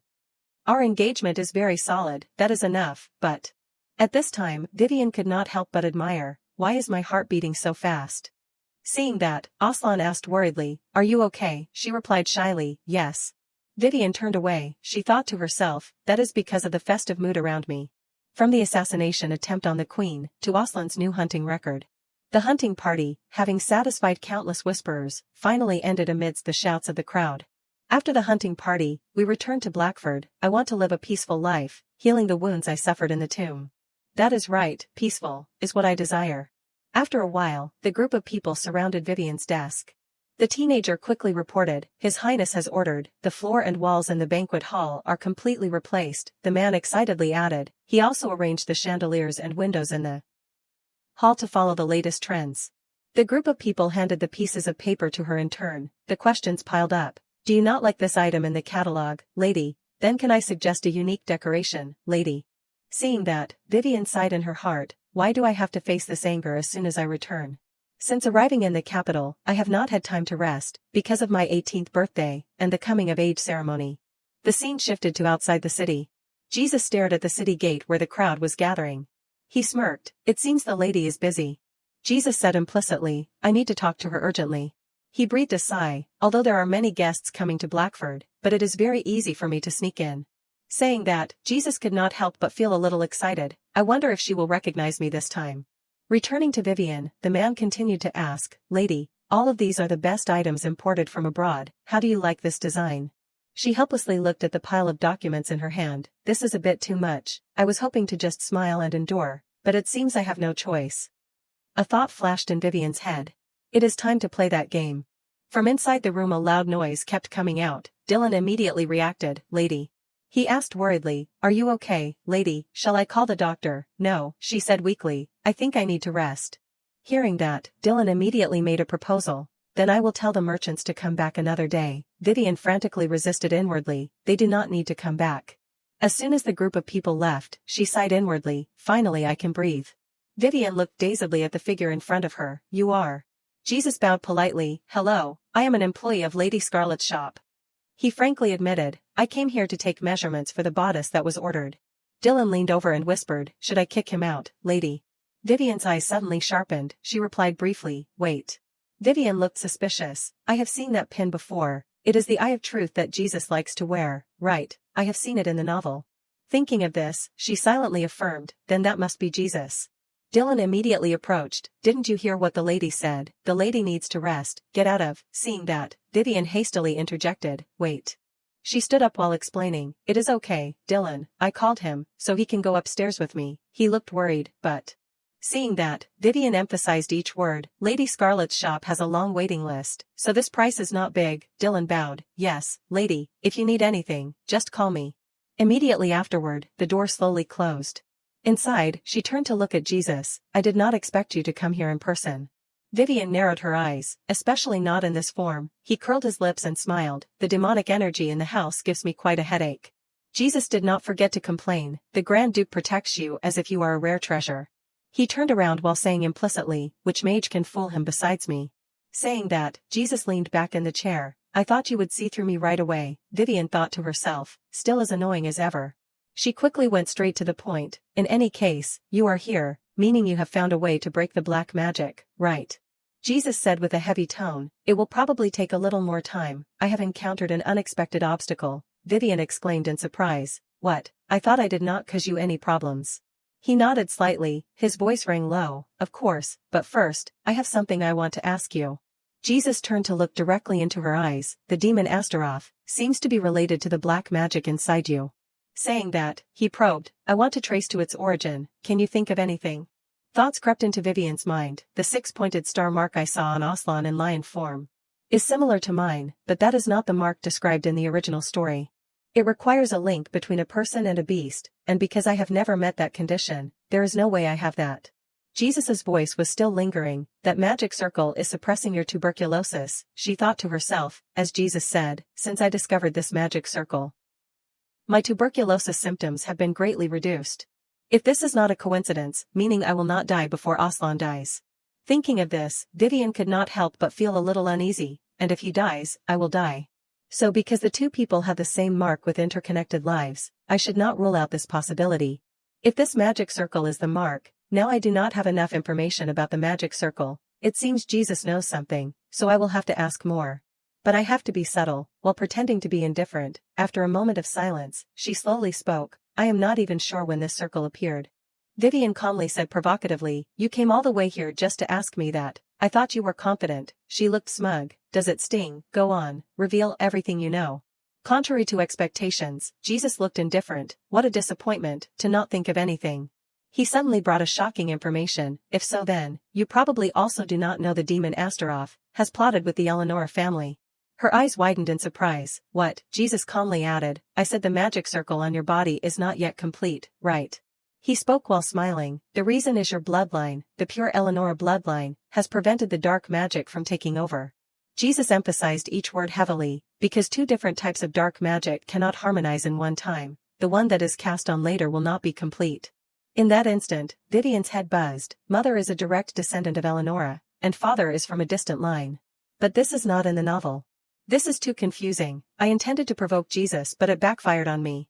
She looked at Jesus with dissatisfaction. How troublesome. That is right, I will let my fists do the talking.